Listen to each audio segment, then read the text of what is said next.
Good evening, everybody. I will call this regular meeting of the Village of Fundy Albert Council for August 6, 2024 to order. So this is a public meeting in that the folks that are here, the public, are here to observe the business of council. This is not a public hearing. This is not an opportunity for everybody to weigh in other than the people who are here to present, either for a 5-minute presentation or a 2-minute presentation. There will be an opportunity at the very end under public statements and comments to make any public statements and comments, but that will be limited to a total of no more than 15 minutes. So I do have a sheet here, and I see there's 1, 2, 3, 4, 5 folks who want to make a 2-minute presentation. So we'll get started. So the agenda for this evening's meeting was circulated in advance. I would propose the addition of item number 11E, which is a motion in relation to participation in the Emergency Measures Organization Regional Collaboration Initiative, and item number 12, which is public comments and statements. This would make closed session item number 13 and the adjournment item number 14. Do all councillors consent to the addition of those two agenda items? Not seeing any objections, I will accept a motion to adopt the agenda as amended. So moved by Councillor Ward Russell, seconded by Councillor Elderton. Any discussion on the motion? If not, all in favor signify by stating aye. Opposed, if any? The motion's carried unanimously. Number 3 on the agenda is conflict of interest declarations. Are there any conflicts of interest to declare in relation to the items on the agenda this evening? Not hearing any. We'll move on to item number 4, adoption of the minutes. There are 6 sets of minutes to approve this evening. Those of June 4th, 2024, June 11th, 2024, 2 meetings on June 18th, 2024, June 19th, 2024, and July 9th, 2024. So the draft minutes of the regular meeting held on June 4th, 2024 were circulated in advance of the meeting. Are there any errors or omissions to report? Yes, I have a couple. Number 11, C and D. Just make sure you speak up so that you're able to capture it. 11, C and D, there seems to be a vote missing from the minutes. I believe it's calculated that there was 5 votes registered, but I think there were 6 in attendance at the meeting on that day. Okay. And number 13 on June 14th, it just wasn't noted as unanimously. That's all. Okay. On the question of the unanimous vote, I believe that was brought forward by Deputy Mayor Arrow at a point beyond that where they wanted those registered as unanimous. Okay. That really wouldn't be a correction, but in relation to the votes that were registered on the previous motion, that would require us to go back and review the video of that meeting and or the clerk's notes. So we will not be able to approve those minutes this evening.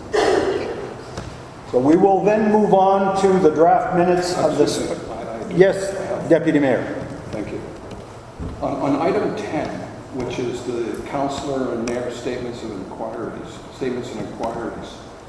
there's this is really a question actually. It's linked to whether we need to have actions arising from the minutes somehow recorded, because in here there are requests that are being made. For instance, I personally made a request in here that asked that the subunits of the budget, so this is the different taxation areas for Fundy Albert, because we don't have one tax area, we have many, and there are different tax rates, that those budgets be posted on the website. So I asked for that. It's noted in the minutes that I've asked for that, but it's never happened. For instance, there's another request here from Councillor Land to have a speed bump on Steve Street in Hillsborough. And we don't seem to track these in any way. So I think we need to. If that's the case, we can add it as an agenda item, but it would be much like public statements and comments. It is not provided for in the normal agenda item list, so it would have to be added to it. So that would be the only way that we could address those. So I would suggest that we perhaps discuss this then at the committee of the whole, at the next committee of the Correct. whole, because we're losing track of things that are being raised. So maybe they're being raised in the wrong place, or I'm not sure. So my suggestion to council would be there have had probably many opportunities to change the procedural bylaw to reflect what we would want to see in a council meeting agenda. It would be best to make those changes, formalize them in a procedural bylaw, then it would be a standard item on the agenda. But so noted, Deputy Mayor. Anyone else have any comments? And I take it that's in relation to the first set of minutes on June 4th? Thank you. So we will postpone the approval of the June 4th minutes. The draft minutes of the special meeting on June 11th, 2024 were circulated in advance of the meeting. Are there any errors or omissions to report? Yes. Go ahead, Deputy Mayor. The adoption of the agenda item 2, there's no indication of any motion being made, seconded, or any votes being cast. Item number 2. Which one was that? It's the second set of minutes, June 11, Correct? the adoption of the agenda. If you look, there's no move by, no seconded by, no indication of anything about who voted or didn't vote or that it passed. So we will not be approving those minutes as circulated. Exactly. Thank you. Item number 3, the draft minutes of the special, the draft minutes of the special meeting on June 18th, 2024 were circulated in advance of the meeting. Are there any errors or omissions to report? Yes, I'm sorry. It's the same problem. Councillor, perhaps in the future you should raise those to the clerk ahead of time, and that way these corrections can be made rather than bringing them up like this. But it's totally fair to bring them up today. And what would the omission It's be? an item number 2, the adoption of the agenda, and even item number 4, which is where we're approving things. There's no indication of, in the first vote for 4, there's no indication that there was any vote. The special meeting? There were 2 meetings, I believe there was This is the 2 first meetings one. This is the special meeting at 4 p.m. on June. Item number 4, which was the approval of the audited financial statements, which in the end were tabled. They were not approved then. Yes, they were. If you look at, on the next page, it was moved by Councillor Jonah, seconded by Councillor Coates, and Councillor Ward Russell noted that after an initial meeting with the accountant, they were to provide an updated copy, and that the motion was that the motion be tabled. Yeah, Yeah, so they weren't approved, they were tabled to the next meeting. but there's no vote. Yes, there was. No vote for the actual motion to approve because there was an error, so they were tabled to to a future meeting. Does that answer your question? No, there's no vote on to table it. We did vote and it was tabled. It says that the motion be tabled. It was moved by Councillor Coates and seconded by Councillor Land. And there's no vote. No, okay, I see. See? Okay. Thank you. So we will go back and verify that as well. The draft minutes of the Committee of the Whole meeting on June 18th, 2024 were circulated in advance of the meeting. Are there any errors or omissions to report?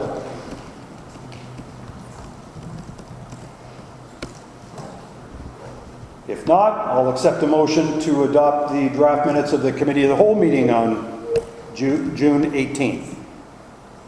So moved by Councillor Ward Russell, seconded by Councillor Land. Any discussion on the motion? If not, all in favor signify by stating aye. Aye. Opposed, if any? The motion's carried unanimously. The draft minutes of the special meeting on June 19th were circulated in advance of the meeting. Are there any errors or omissions to report? Not, I'll accept the motion to adopt the minutes as circulated. So moved by Deputy Mayor Arrow, seconded by Councillor Elderkin. Any discussion on the motion? If not, all in favor signify by stating aye. Opposed, if any? Motion's carried unanimously. The draft minutes of the special meeting on July 9th, 2024 were circulated in advance of the meeting. Are there any errors or omissions to report? If not, I'll accept the motion to adopt the minutes as circulated. So moved by Councillor Elderkin, seconded by Councillor Coates. Any discussion on the motion? If not, all in favor signify by stating aye. Aye. Opposed, if any? The motion's adopted unanimously. Item number 5 on tonight's agenda is consent agenda. There are no consent agenda items for this evening's meeting. Item number 6, public and administrative presentations. So before we begin with the public presentations, I will take the opportunity to provide the details of the request for proposal process that led to the motion tabled by Council on July 9th, 2024. A summary of the 2 proposals that were received in the RFP process and the other facts that were available to Council when the decision was made. There's actually one fact that was known afterwards. A number of concerns were received in writing from the public, and the response to those indicated that an explanation would be provided at this particular meeting. In the end, some will walk away with the same opinion that they have today, but it will be with the knowledge of the facts that led to this decision. So on April 29th, 2024, following a request to a realtor, our Chief Administrative Officer received a property market appraisal. The realtor assessed the property's value to be between $10,000 and $20,000 based on the basis that the land had not been tested for contamination, the condition of adjacent properties, debris on the property, and that the land was not serviced. The realtor added that if the property was not serviced, or if the property were serviced, it would be worth somewhere around $50,000. The decision to declare the property on Steve Street surplus was made by this council through a resolution made public at a public meeting on May 14th. The resolution that was adopted by council included that it would be disposed of through a request for proposal process, that the land is zoned industrial and is unserviced, that the bidder would be responsible to ensure that the land can be developed for their intended purpose, that the municipality would not bear any cost to develop a subdivision plan or associated fees. These would be the responsibility of the bidder, that the parcels would need to be subdivided and require a survey and legal documents with the cost to be the responsibility of the bidder, that the municipality would not grant any assistance to a business by disposing of property below market value unless a partnering agreement were agreed to. The motion clearly stated that the RFP process would be open for between 10 and 14 days. On June 14th, 2024, a request for proposals was posted on the Fundy Albert website. The website is the official site where the municipality's business is conducted. A notice informing the public of the opportunity was also posted on the Fundy Albert Facebook page that same day.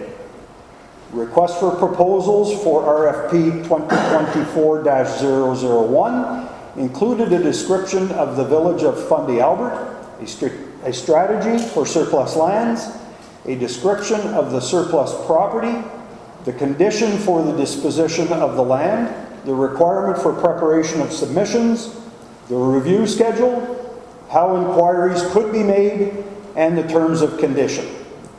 In the conditions section of the RFP, it was clear that the land is zoned industrial and that there is no water or wastewater services available. In the explanation of the review schedule, it was clear that the Chief Administrative Officer would conduct the assessment of the proposals. It was also clear that the RFP was open for 14 calendar days, so from June 14th to June 28th, the maximum provided for in Council's May 14th motion. and that proposals confirm that the conditions identified in Section 4, the section that specifies that the land is zoned industrial, the respondents would be responsible for all costs, and that the land is not serviced, would be met. The Chief Administrative Officer conducted the review of proposals. No members of council were involved in the review process. The proposals. There were 2 proposals were received in response to the request for proposals. One from Briggs Maple Limited, Rocky Mountain Maples Limited, and one from C. McLean Construction. I'll refer to the Briggs Maple Limited, Rocky Mountain Maples Limited proposal as the Briggs proposal. I'll refer to the C. McLean Construction proposal as the McLean proposal. The Briggs proposal was to purchase the property at a purchase price of $24,345 for development of a growing business. It included plans to develop a maple syrup bottling line and warehouse, the installation of water and wastewater services, building structures to house a small-scale syrup evaporator to facilitate bus tours and daily visits. And I believe it also included retail space. In addition, it included the potential to connect trails to the existing trails, a picnic area and sites, and a possible dog park. The schedule of development activities ranged from near term, so 2025 to 2027, to longer term, 2029 to 2032. The McLean proposal was to purchase the property at a cost of $10,000 based on a construction of a sizable office and maintenance building for a growing company. The site would be used to reduce heavy truck traffic on residential roads and be more visible to the public. The proposed purchase price was based on the fact that all costs, including the installation of a well and septic, would be incurred by them. Proposals were to confirm that the conditions identified in Section 4, and I previously mentioned those, of the RFP would be met. One proposal confirmed that they would be met, the other did not. In preparation for the July 9th meeting, the Chief Administrative Officer provided council members a council report form, which is a briefing of the facts, and a copy of each of the 2 proposals received for review. In the report, the CAO recommended selling the land to Briggs Maple Limited based on the proposed use for the land and the purchase price. On July 9th, a resolution was introduced, or tabled, to sell the land to Briggs Maple Limited, Rocky Mountain Limited. Following the debate, a resolution was defeated with 2 councillors voting in favor of the motion and 5 voting against. Following a comment by the clerk that there was another option to sell the property, a resolution to sell the land to C. McLean Construction was introduced. Following a debate, the resolution was adopted with 5 members voting in favor and 2 voting against.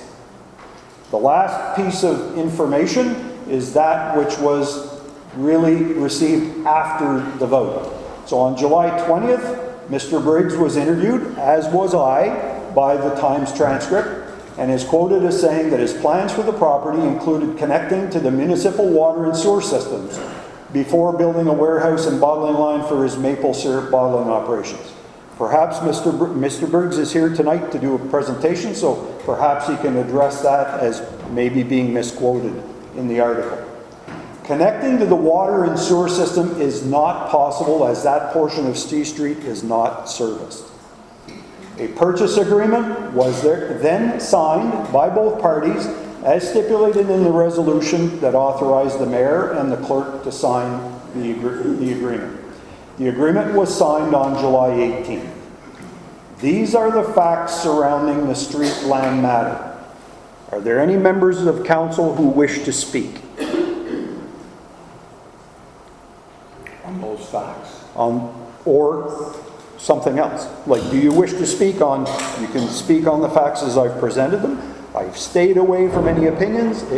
These are the facts surrounding the proposals, the RFP process, and the facts that they are known today and prior to the vote. I'm not sure if I'll speak now or during my statements later. That you can certainly do that, Deputy Mayor. Okay, anybody else wish to speak? If not, we'll move on to the presentations. So we do have 2 5-minute presentations this evening. I'll ask each one of the 2 speakers to come forward and stand by the podium over here. And please speak loudly so that everyone can hear you, and also so that our recording device can capture what you say so we fully understand, and anybody that's not here this evening can understand what was said. So I will first invite Mr. David Briggs to speak on the topic of the Steve Street land sale. Mr. Briggs, thank you for coming, and you have 5 minutes. Thank you. Thank you, everyone. My name is David Briggs. I'm the owner of Briggs Maples Limited, Rocky Mountain Maples Limited. Can everybody hear me? Yeah. I don't know if I have 2 or 5, but it's somewhere in between. 5. First, I'd like to thank the council for their time to present today. Whatever, it may be more of suggestions, recommendations, than a presentation. It's more of a brief overview. The letter that was sent, I believe, on June 29th. So I handed out copies again if they haven't gotten them. I have a few extra if anybody would like a copy later, or I could possibly email it. I'm sure they've all had a chance to see it or read it. I'd like to start by saying that I have no issues with McLean Construction. I feel they do provide valuable service to the area and community. I'm sure they are growing and doing very well as well, so are we. My letter to council is asking for a request for an appeal. I'm asking them to change their decision and of awarding the RFP effective immediately. I'm not asking that they award the land to Briggs Maples or Rocky Mountain Maples. I'm just asking that there be no award at this time. I'd like to see a more open and more fair process be followed, one that is a little more transparent, a proper evaluation committee be formed, one that's maybe unbiased, maybe no conflicts of interest, and an evaluation process that can withstand a full audit review. I've heard in the meeting discussions regarding buses being concerned. I heard in the meeting about bus routes being a concern. I heard in the meeting talk about a timeline, the possibility of taking too long. These were all irrelevant to me as comments, as these comments seemed to me as hidden criteria and possibly unlawful. Or were these just made up comments? I'm not sure, just to make them feel less dishonest. I'm not sure. There were some discussions during the meeting regarding a schedule and a final development of the land.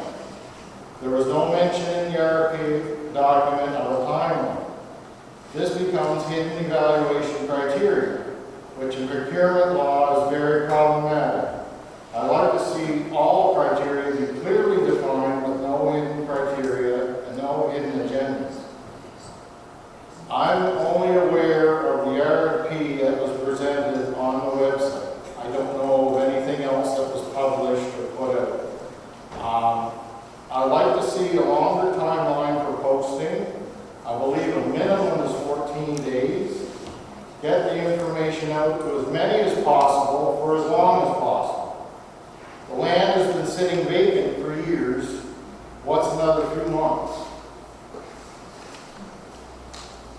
The process seems to be flawed in so many ways, and it seems like a disgrace. It seems like an embarrassment to us and the community.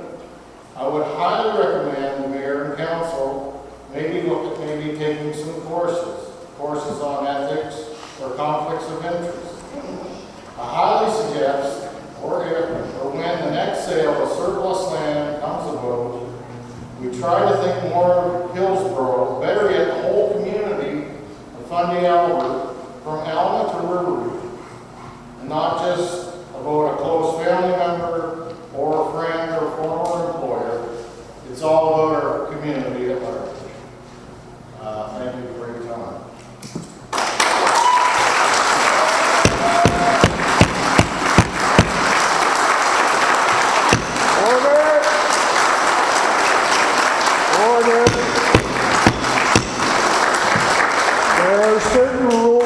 decorum that need to be followed during a public meeting. If those are violated, and I will only tolerate them for so long, I will bring this meeting to an end.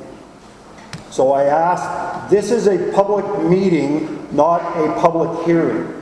Nor is it an opportunity, as I mentioned when we started, to weigh in. The presenters are here to do their presentation. Council members are now entitled to ask questions of clarification of the presenter, and we take those into consideration. Those rules of decorum are published in our procedural bylaw, and I, as the presiding officer, will make sure that they're adhered to. If it happens again, I will warn you again. If it happens a third time, I might bring this meeting to a close. Your choice. So I would ask your indulgence and your patience and your respect to the presenters and the members of this council to do exactly as I've asked. So thank you very much for your indulgence. So thank you, Mr. Briggs. Mr. Briggs, if you would come back up, please. Some members of council may have questions for you. Do any members of council have any questions for Mr. Briggs? I have no question. Deputy Mayor? Yeah, if you would like to make a... Well, I would like to actually answer Mr. Briggs. He actually has in his letter made it clear, in the very first sentence, that he's requesting a formal request for an appeal. And I think that we owe, or I owe it at least to Mr. Briggs, to explain to him what options in fact are available to council.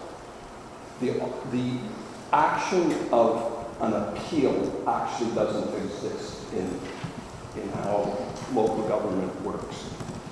What does exist though is the action to rescind the decision. So the rules upon which this council operates does allow for a decision that was made at a previous council meeting to be rescinded at a further council meeting, except under one condition. And that condition is if the action for which the earlier decision had taken was irrevocable. The best example to that, to set the stage, is if we had made a decision to paint all the trucks that the village owns green, and now we decided we don't want to do that, we want to paint them red. If they were already green, they'd already been painted, we can't rescind that motion. We can make a new motion, but we can't rescind something that's already happened. In the case of this land sale, we cannot rescind if in fact the title of the land has changed. To my knowledge, the title has not yet changed. That's my understanding. Yes. So in fact, the option to rescind still exists. However, for the action to rescind to occur at this meeting, under the rules for which we are guided by, it would need unanimous support of this council. Every one of us would have to agree. That could be done. It could be done tonight. I personally do not believe that there is unanimous support here, although, as you know, I voted against the original decision.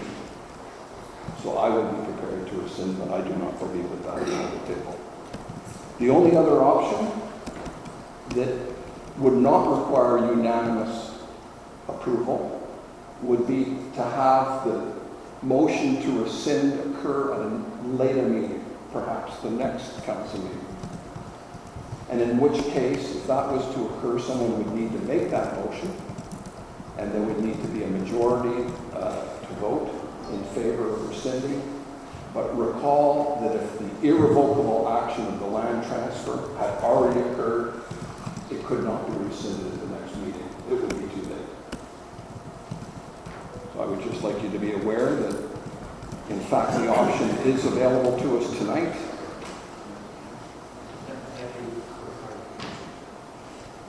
Thank you. Thank you, Deputy Mayor. What I would clarify in your statement is that a request request to table a motion. It's the request to table the motion to rescind would require unanimous consent. Then it would, and if it were consented to, then it would require a majority vote to actually rescind. Two-thirds majority. I believe. Two-thirds majority. That's correct. So is there anyone else that has a question for Mr. Briggs? No, I just want to take an opportunity to thank you for your presentation, Mr. Briggs, and to share your grievances with us.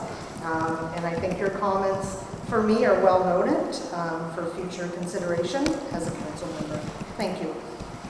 Thank you, Councillor Elderkin. Anyone else?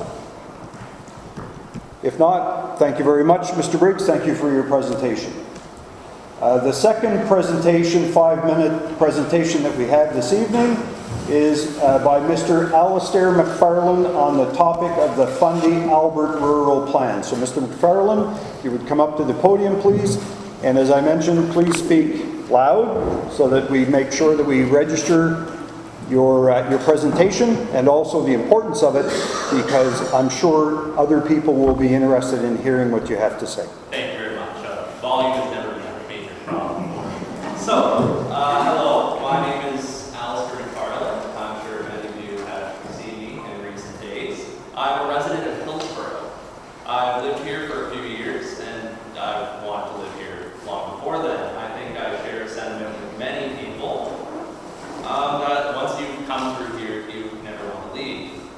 I'm here today to address substantial differences between the existing rural plans governing our communities and the proposed Fundy Albert Rural Plan, specifically regarding hobby farming and the keeping of livestock within our area. Fundy Albert has a long history of agriculture dating back to the earliest settlement of the region. Much of our coast has been pastured from when it was first established by the Vikings. Although our villages have grown up from the early farming communities they began as, there's always been a rural tradition of growing crops and keeping livestock passed down by generations. In recent decades, Fundy Albert has experienced stagnation and decline in both population and local economies, largely a result of people leaving the area to seek work elsewhere. In the post-COVID era, however, there's been a cultural return to rural life, sustainable living, and self-sufficiency. Fundy Albert, in particularly, benefited hugely from this cultural shift, as our beautiful part of the country has attracted hundreds of new households looking to de-urbanize from all across Canada and even further. This change has been organic, not due to planning, but due to a shared vision of what our communities and our lives can be. Homesteads that were previously left in disrepair have been transformed into artisanal businesses, sustainable farms, rural retreats, and more, all driven by the idea of our community as something greater than just a place to live, but a lifestyle that we're a part of here. Whether it's people coming back from a long career in other provinces or coming home here for the first time to start their own families. The existing rural plans put far more importance in the agricultural nature of our communities than the new amalgamated plan, which focuses mostly on densification of our communities to the detriment of the wonderful shift we've already been experiencing. Without changes made to preserve the historic character and charm of our region, as well as the rights enjoyed by the people living in these rural communities that bring more people to them, we risk losing that positive momentum. In the Alma Rural Plan, it states that while agricultural uses have occurred within village boundaries to a limited extent, there are many areas that may be used for agricultural business in the future. Fishing and agriculture uses play an important role in maintaining Alma's diverse rural character. These uses also add an economic benefit to the village. In the Riverside Albert Plan, it stated that it is a policy of council to support local food production by encouraging gardening and permitting hobby farms in the mixed-use zone. In the Hillsborough Plan, it states that agriculture and farming uses, including hobby farms, are an important part of the village and its past. They help maintain the rural character, as well as in some cases, adding economic benefit for those who choose to carry out these uses. These guiding policies of all three plans are not reflected in the proposed rural plan. It does not include a single reference to hobby farm or a single allowance therein. And that is a major tradition of our communities. I and many other residents oppose the decision of the plan, which, if enacted as it stands, will radically and negatively alter the future of Fundy Albert and the food security of people who call this place home. I've consulted with a large majority of households in residential Hillsborough and beyond, thanks to some agriculture. A minute left. 1 minute left. Yeah. And I've gathered a petition representing almost 500 people from 300 households within our municipality on behalf of allowing reasonable and well-regulated ownership of livestock based on the size of our properties and our ability to keep animals. As Hillsborough is the strictest regulated of the zones, being made residential low density, the overwhelming support shows a desire to be more in line with the more permissive hobby farm bylaws in Riverside, Albert, and Alma, and is readily possible by amending the Fundy Albert Rural Plan with the following bylaw based on existing rural sets from the old rural plans, with a few modifications meant to ensure new allowances in some areas do not negatively affect surrounding residents' quality of life or property value, and ensure the welfare of kept animals. It will not fill our villages with crowing roosters and loose hogs, but will give us fair and equitable rules across our entire municipality that will navigate the balance between our freedom to keep animals as we wish and our responsibility to be good neighbors. And I've given that to all of council, and I'm sure I'm out of time, but I'd like to thank you for your consideration of this proposal, the residents of Fundy Albert that I've spoken to for their hospitality and neighborliness, as well as their help in this petition. And I'd like to give special thanks to both our mayor, Ward 1 Councillor John Rowe, and Ward 2 Councillor Loretta Elderton for their kind responses to my emails. Thank you very much. Thank you.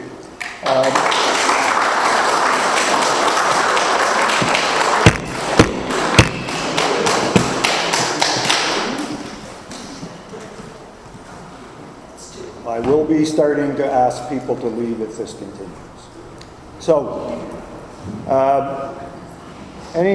do any councillors have any questions or comments for Mr. McFarland? Deputy Mayor. Thank you. The only comment I would have, and for the rest in attendance, is item number 9 on our agenda tonight is specifically on the Fundy Albert Rural Plan, and I think there's going to be a discussion which will include some of the things that you're discussing. I think that's the better time. So I appreciate your feedback now, and also through your emails and your written feedback.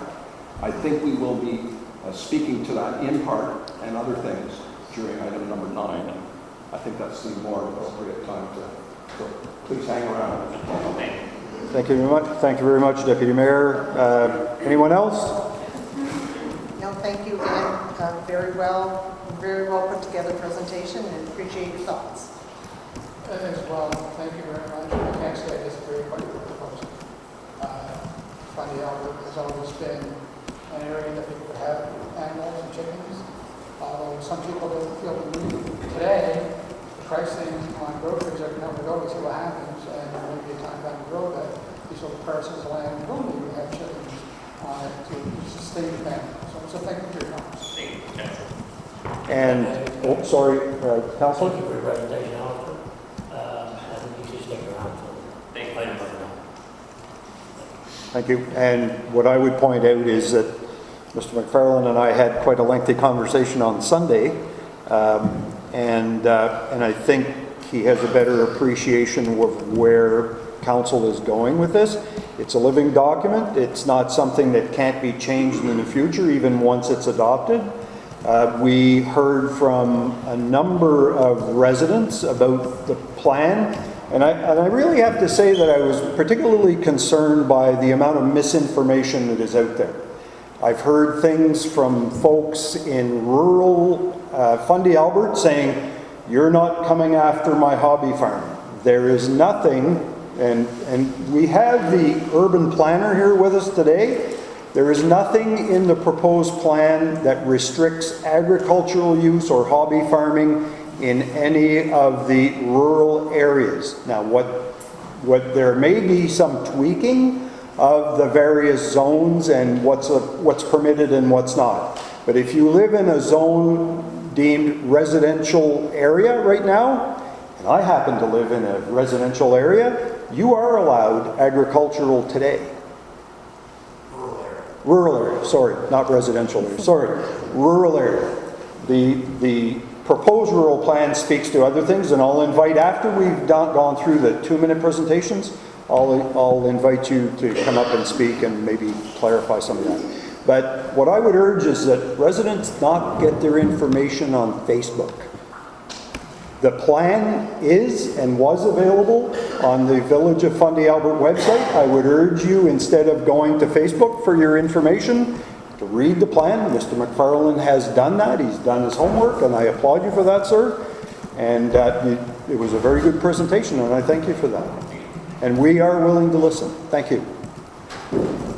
So, we do now have a series of 2-minute presentations, and I'll call each one of you up one at a time to come up to speak. You will be allowed 2 minutes, and in the interest of time, there are, like I said, 5 people, so we will go through those, at which time I will then ask councillors if there are any comments or statements to make, and then I'll invite Mr. Brewer from Plan 360 to come up and maybe try to clarify some of the not misinformation, but misunderstandings that exist with what was in the previous rural plans versus what is proposed in the current rural plan and what the process could look like.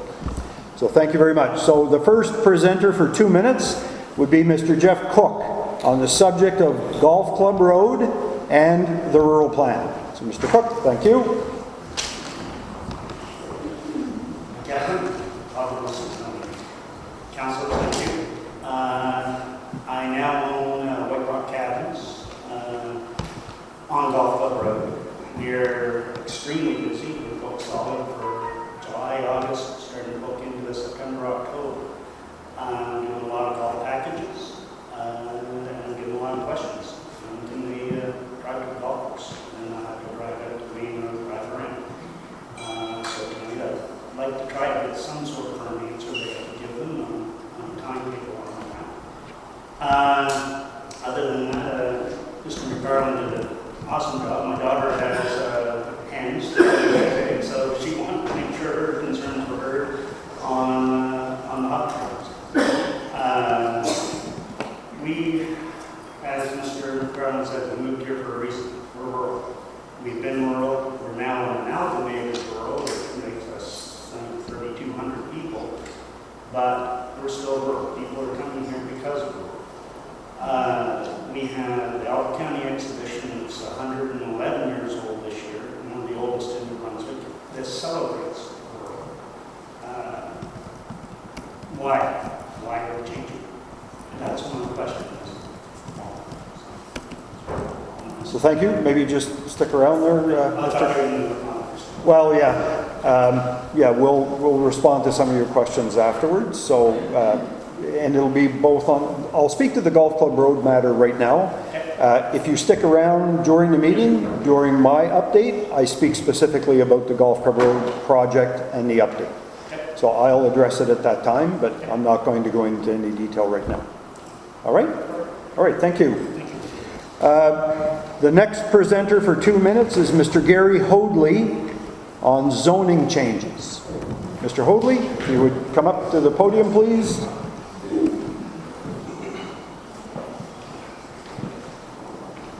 I have 4 pages and 2 minutes. My name is Gary Hoadley. I live on Shady Lane in the CBD, the Chignecto Bay Estates. I bought that property 20 years ago. It was R1 then, and I'd like it to remain R1. My lot is unserviced, and I have a perfectly working well and a approved Department of Health approved septic field. Both wells are both functioning perfectly. In about 2016, 2017, I participated along with a bunch of other people from Alma, in which we upgraded the Alma Rural Plan. These consultations produced a workable plan, and that worked until this time. It appears our plan was simply trashed for a new one with no public consultation. than adopt a new plan, which has a lot of issues, I don't know why we just couldn't re-adopt the existing Alma, Riverside, Albert, and Hillsborough plans. They seem to work well. Of particular concern to me is the loss of the R1 zoning for CBE with no apparent reason. I understand the need for high density in major urban areas and for people to live next to subway stations and bus stations. Last time I checked, there's no subway stations and bus stations in Alma. My immediate neighbor in CBE is on a service lot. And I now find out that he's going to have different rules than I do. We're supposedly going to be this new R2 zone, or he's going to be allowed to do different things than I am. I don't understand that. There's lots of land in significant estates. There's probably only 50% of the lots that have been developed after 25 years. Going to a higher density will not help the area fill fast. If more R2 areas needed, there's lots of land available. You're pretty much out of time, Mr. Holden. Recognizing that we were in an R1 area, my wife and I made significant upgrades and improvements to our home. We would now like not to see that investment be jeopardized. If there appears to be issues which affect the property values, and I will say this, I will not appeal, I will not negotiate, I will not have... Mr. Hoadley, your time's up. Sorry, if you would. So thank you very much. Perhaps there's an opportunity at the next meeting, if you'd like, to do a 5-minute presentation, but you need to register those at least a week ahead of time. I don't spend my days monitoring the village website. Sorry, sir. All right, thank you. The next presenter for 2 minutes is Mr. Terry Rossiter on land sale and zoning. Mr. Rossiter. Well, our preference would be for you to come up here, Mr. Rossiter, because then the microphone will capture what you have to say. Sorry.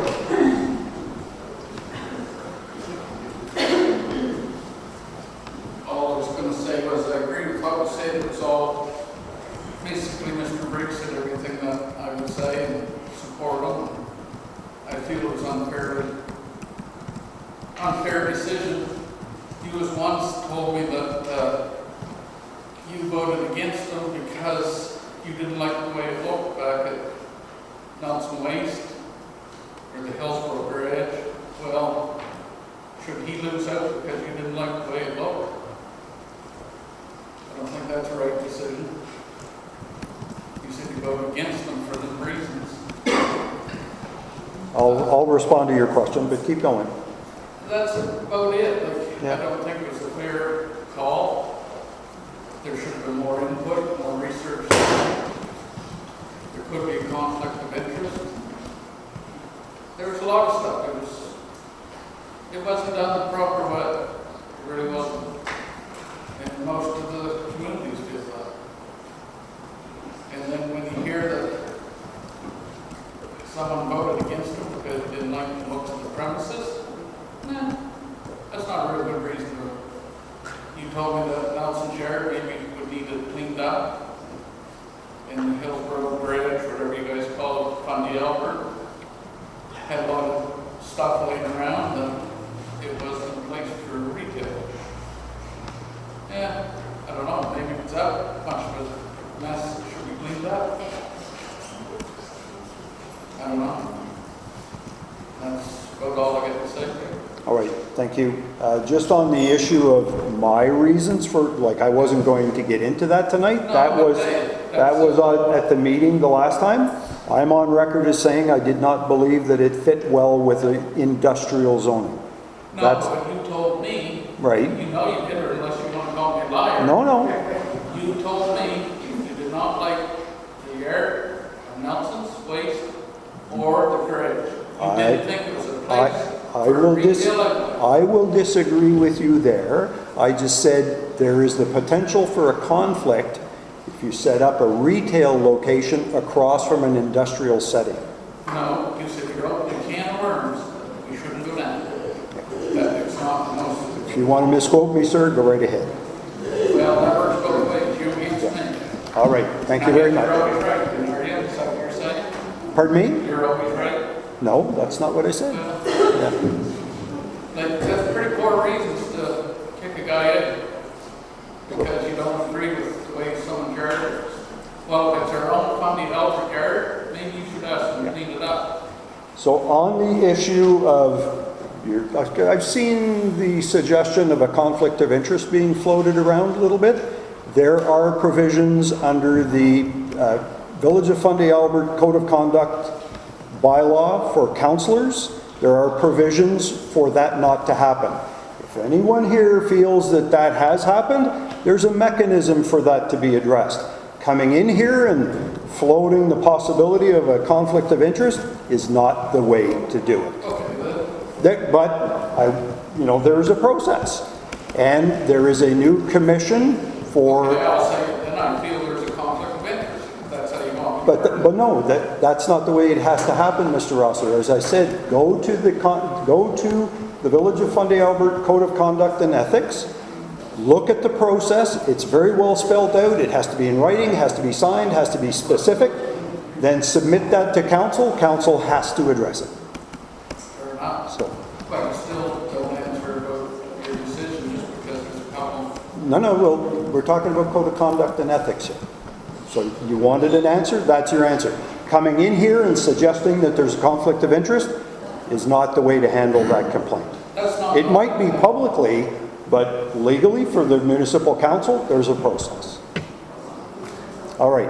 Well, I guess we'll agree to disagree. I will disagree. Right. Thank you. All right.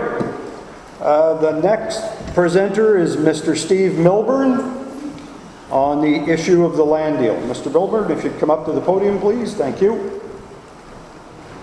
You have 2 minutes. Thank you. Steve Milburn from Hillsborough. Thank you for your update. The issue I have with the land deal is not process. That's what's being spoken about.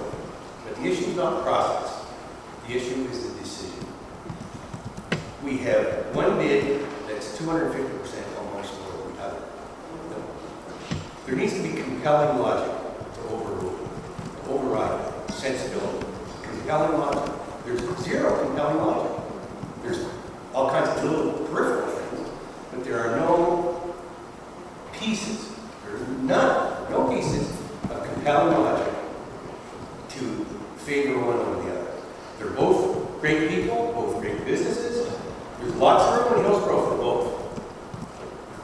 It's not about them, it's not about this, and it's not about the process. It's about the decision and the logic that was publicly stated to make this rule. And it is very, very wicked. You mentioned, John, wrote about rescinding a motion. I believe I sent a letter to council.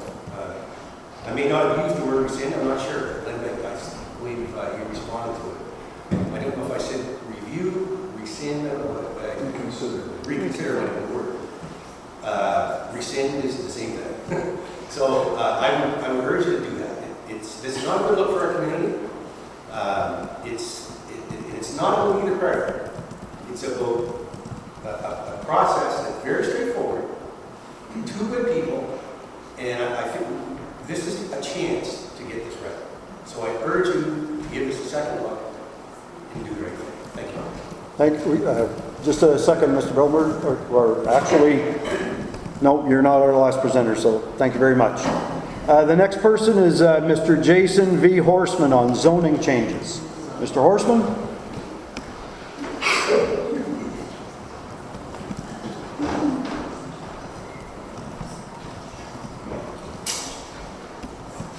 Mayor, Council, and fellow community members, appreciate your 2 minutes. My concern goes back to the rural plan again. We are a rural area.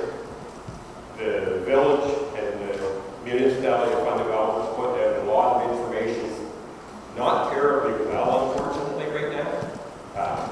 When we come down to the zoning and bylaws and all that, one of my main concerns starts out with the increased lot sizes for rural areas. Where I live in Albert Pines, where agriculture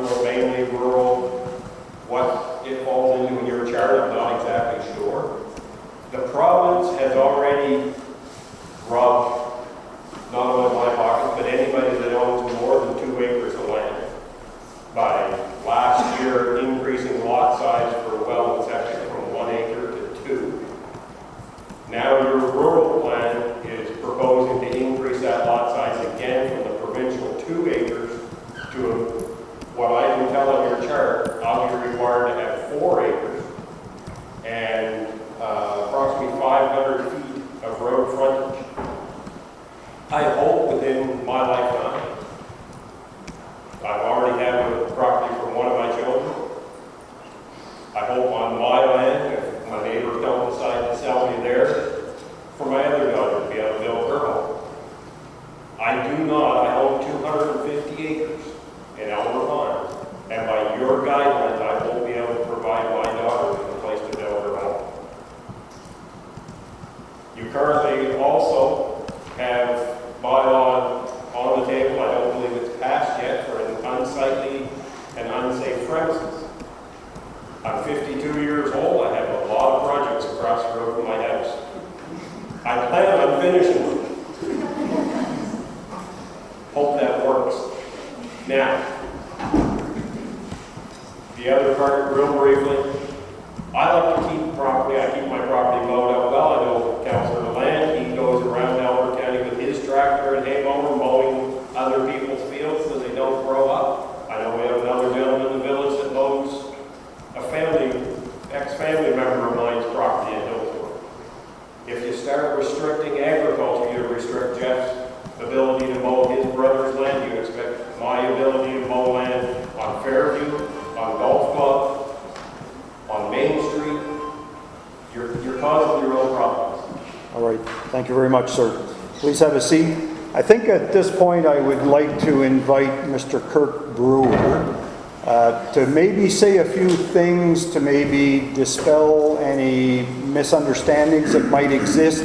Mr. Brewer, you heard a lot of the presenters tonight that were talking about, in particular, the Fundy Albert Rural Plan, the proposed rural plan. Maybe you can try to clarify some of that for everybody that's here and for the folks who are going to watch the video later. And then perhaps if any of the councillors have any questions, I know I do, we can ask you for clarification. So, and in particular, you know, like I'd be interested in hearing your views on what percentage of the land that's within Fundy Albert actually is where there is permitted use for agriculture and or hobby farms today, and what might exist into the future. So please, sir. Sure. My name is Kirk. I work for the Plan 360, the Planning Commission. So for those of you who weren't there at the public hearing a couple weeks ago, what we're attempting to do right now, since you are 4 former communities, it's now 1 municipality, we have 4 different sets of rules that were sometimes in conflict with each other. So what the Fundy Albert plan, it's not a new plan in the sense that we're rewriting a bunch of rules. The goal here is to take the 4 existing plans, merge them into one, changing as little as possible, but still dealing with some of those conflicting rules. So for example, the issue of hobby farms, where it's permitted to a limited extent in Alma and Riverside Albert, was permitted in a different way in Hillsborough. So kind of changing things as little as possible, while still recognizing the rural character. So I guess on the topic of agriculture, we're using terms like pens, hobby farms, and agriculture. And I guess I would separate those 3 things out. So the topic of backyard pens has become quite popular in Moncton and Riverview and lots of more urban places. So, you know, obviously those more urban centers don't want to start allowing goats or pigs or things like that, but to allow limited agriculture in the backyard. So there's the hen issue that can be dealt with on one front.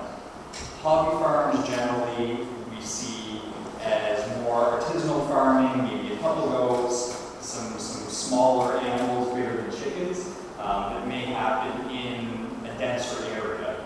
And then there's agriculture, which is full-fledged agricultural operation, cows, pigs, sheep, whatever we want. We don't really look at the number, we leave that up to the Department of Agriculture. So I guess maybe if we can separate those 3 things out. And I did ask our mapping team to look at the zoning of the new rural plan. And we've got the zoning map back here, so we welcome everybody to go have a look. So the rural area zone accounts for 54% of the territory. So that's going to be the lightest green zone. So that's 54%. That allows agriculture at any scale, not just hobby farms, but full-fledged agriculture. Conservation zone is the next darkest green. That accounts for 26% of the territory. That also includes hobby farms, so that skews things a little bit. Generally, the conservation zone is owned by conservation authorities like Nature Conservancy, Ducks Unlimited, things like that. So that zone allows for passive agriculture, which means no barns or structures, but grazing would be permitted. Then the agriculture zone is active farmlands identified by Search New Brunswick. That accounts for 6%, which leaves the other zones, including commercial, residential low density, residential tourism, community center, and rural residential, accounting for less than 2% of the territory. So, agriculture is still permitted in the vast amount of the territory. It really just is the village centers that we're discussing, what's appropriate. So Riverside Albert had the most permissive approach. They allowed hobby farms within the mixed-use zone, which is the service area, but there were still provisions around lot size. So you were permitted to have 12 hens on a half-acre lot. Anything more than that required at least an acre for 25 small fowl. So you could have 25 chickens on 1 acre. If you wanted sheep or goats, you needed a minimum of 2 acres. And for larger animals like cattle, horses, hogs, you needed 1 acre per animal. So really, it's the rules permitted, but in the established village centers, you're going to have most properties not meet those lot requirements. So to have an acre within the village is less common. So even though the rules are permissive, it's still restricting most properties from having larger animals. So again, the question of chickens is something different. If you want hens in the village, that's one thing. But I guess when we start talking about hobby farms, we are talking goats, hogs, things like that. So I guess that's kind of my spiel on agriculture. Could you maybe, and Mr. Horstman kind of raised a question around the size of a lot that he could provide for his daughter to have a home and what the restrictions would be for building. And I think you had spoken to that maybe at the public hearing, but I think Mr. Horstman might need to hear that from you. Absolutely. There's been a lot of confusion around the 5-acre rule. It does not restrict, so I guess one of the challenges we've seen in the more rural areas is large-scale residential development. So 1 acre residential estate lots being developed on new roads. That was permitted in previous versions of rural plans, and it is creating a lot of challenges associated with water usage, new roads that need to be paid for, and whatnot. So the point of the 5-acre rule is to kind of restrict that type of development in unserviced areas. So what we've done is we've included what we call an infill overlay zone, which is a 75-meter wide strip that runs along every maintained road in Fundy Albert. So 114, Pineland Road, Niagara Road, every public maintained road, and then everything within village centers would fall within that infill zone. So if you're in that zone or residential zone, the provincial standard of 54 meters wide, 1 acre is still applicable. So if your land abuts a public road, 1 acre is the rule. It's only if you propose to build a new public road that comes off. So if you wanted to build a new road and subdivide off that, it would be 5 acres. But there's still a mechanism to ask council to rezone the property to a residential zone, and then council would debate each project on its own merits and reduce that 5-acre rule if it's off it. That is not conveyed in your plan at all. Yeah, so I don't like to be, I didn't know it there, but man, that is not in there. Well, and that's why I wanted Mr. Brewer to respond. So So it kind of dispels your belief that there is something of a prohibitive nature that's happening there. That's not the case. So it's under section 3.1.4, so it says in a residential zone or an infill zone, and then procedure. It's shown on the zoning. So does that answer your question, Mr. Horstman? I'll have to go look it up. Oh, yeah. More research and come back. All right, okay. Do any members of council have any questions for Mr. Brewer or of any of the previous presenters as it relates to the Fundy Albert Rural Plan? What I will say before we get to there is that this is not something that the municipality has been endeavoring to implement right from day one. This is a requirement of local governance reform that we take these 4 separate rural plans and that we consolidate them. Now, the idea of consolidation sounds pretty simple, but it creates those differences like occurred in the former community of Alma, former community of Riverside, Albert, and Hillsborough. So the idea is to try to find some common ground and then build on that. What we heard at the public hearing is that there were some concerns about what was being planned. So we are going to listen to that, and if we get, I believe it's item number 9, item number 9 on the agenda, you'll hear the direction that we're taking. The idea being is that there was a public hearing, which would normally have led to the first reading of a bylaw. That's not going to happen tonight.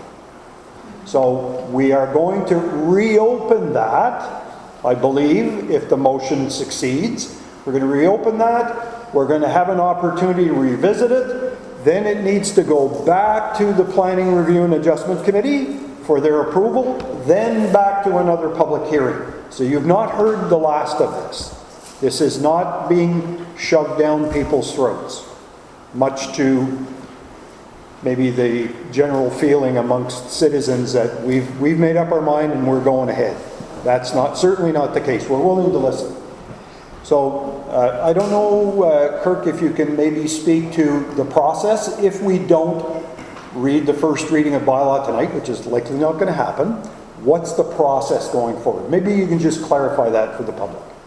Yeah, so as the mayor said, to adopt a plan, it needs to go to the Planning Review Committee, which is a group of local citizens that look at all planning matters. They give a recommendation to council, and then the public hearing process is also a requirement. So there's a 21-day notification period, minimum 21 days, before that public hearing, and then it goes back to council for the readings of the bylaw. So I guess where we're at now is council is considering some changes. So we're restarting the process that we started a couple of months ago, and still staying in that scope of not redoing the whole plan, but addressing some of those concerns that were raised, to fix or tweak some of those sections. So once we have a new draft rural plan, it'll go back through the council process. So they'll set the public hearing date, send it to the planning committee, and then come back through the process. Thank you. The last thing I'll say on it is that we do not have a choice but to do this. It is a requirement of the local government that is saying you must come up with a new municipal plan for the newly incorporated municipality. This is not something we came up with on our own. We are required to do this, and we have until 2028 to do it. Not the beauty, but the benefit of this process is we're one of the first ones to do it, and Plan 360 had been working on a consolidation of those 4 plans because they knew it was coming. And don't forget that governance reform took effect January 1st of 2023. So we're already a year and a half into this, but all municipalities are going to be going through this. The challenge for us is to be able to find a happy medium that everyone's interests are looked after. And yes, our goal is to ensure that we maintain the culture that's associated with rural living. We're not here to ban everything in all areas of the municipality. So thank you very much. So I will ask now, so go ahead. On that point, I would emphasize that Fundy Albert's not unique here. Kodiak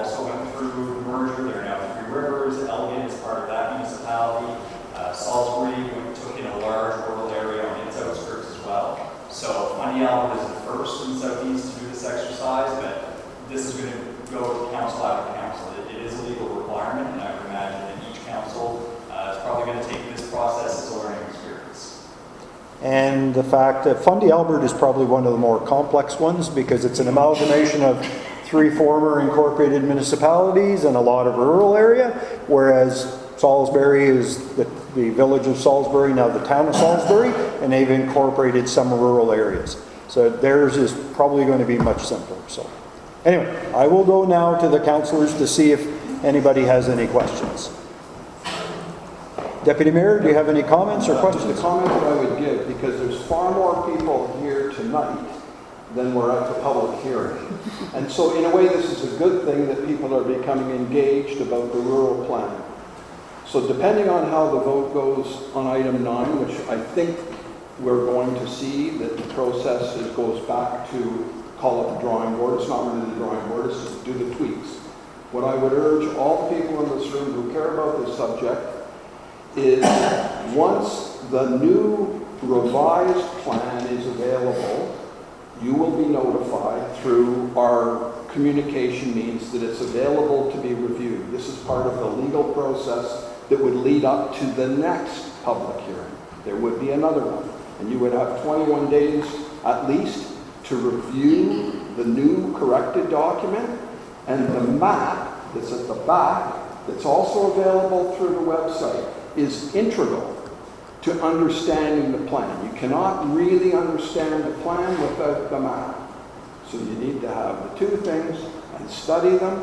Hopefully you'll see that the changes that you're hoping are, that if you have concerns today, those things will be addressed, hopefully to your satisfaction.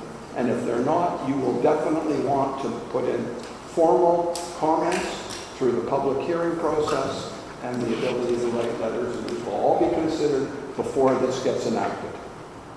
Thank you, Deputy Mayor. Anyone else? Councillor Ward Russell? Yeah, just for, thanks, Mr. Brewer, for your clarification and comments, and also to the presenters tonight.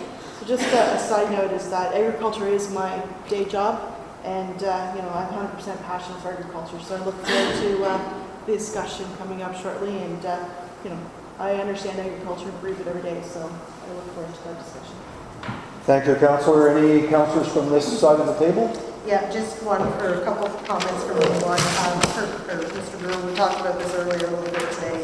If you could explain to the public the difference in the fence, the fencing requirements, and why the change is there, similar to what you've explained to me earlier today, I think would be beneficial. Sure. So one of the minor differences among the 4 plans was the rules around fences and where on property you can put a fence. So I believe 2 of the plans required a fence had to be 60 centimeters off the property line, unless you have written consent from your neighbor, whereas in the other 2, you could put your fence on the property line. So we went with the approach of being allowed to put it on the property line. That's a more standard approach throughout the region.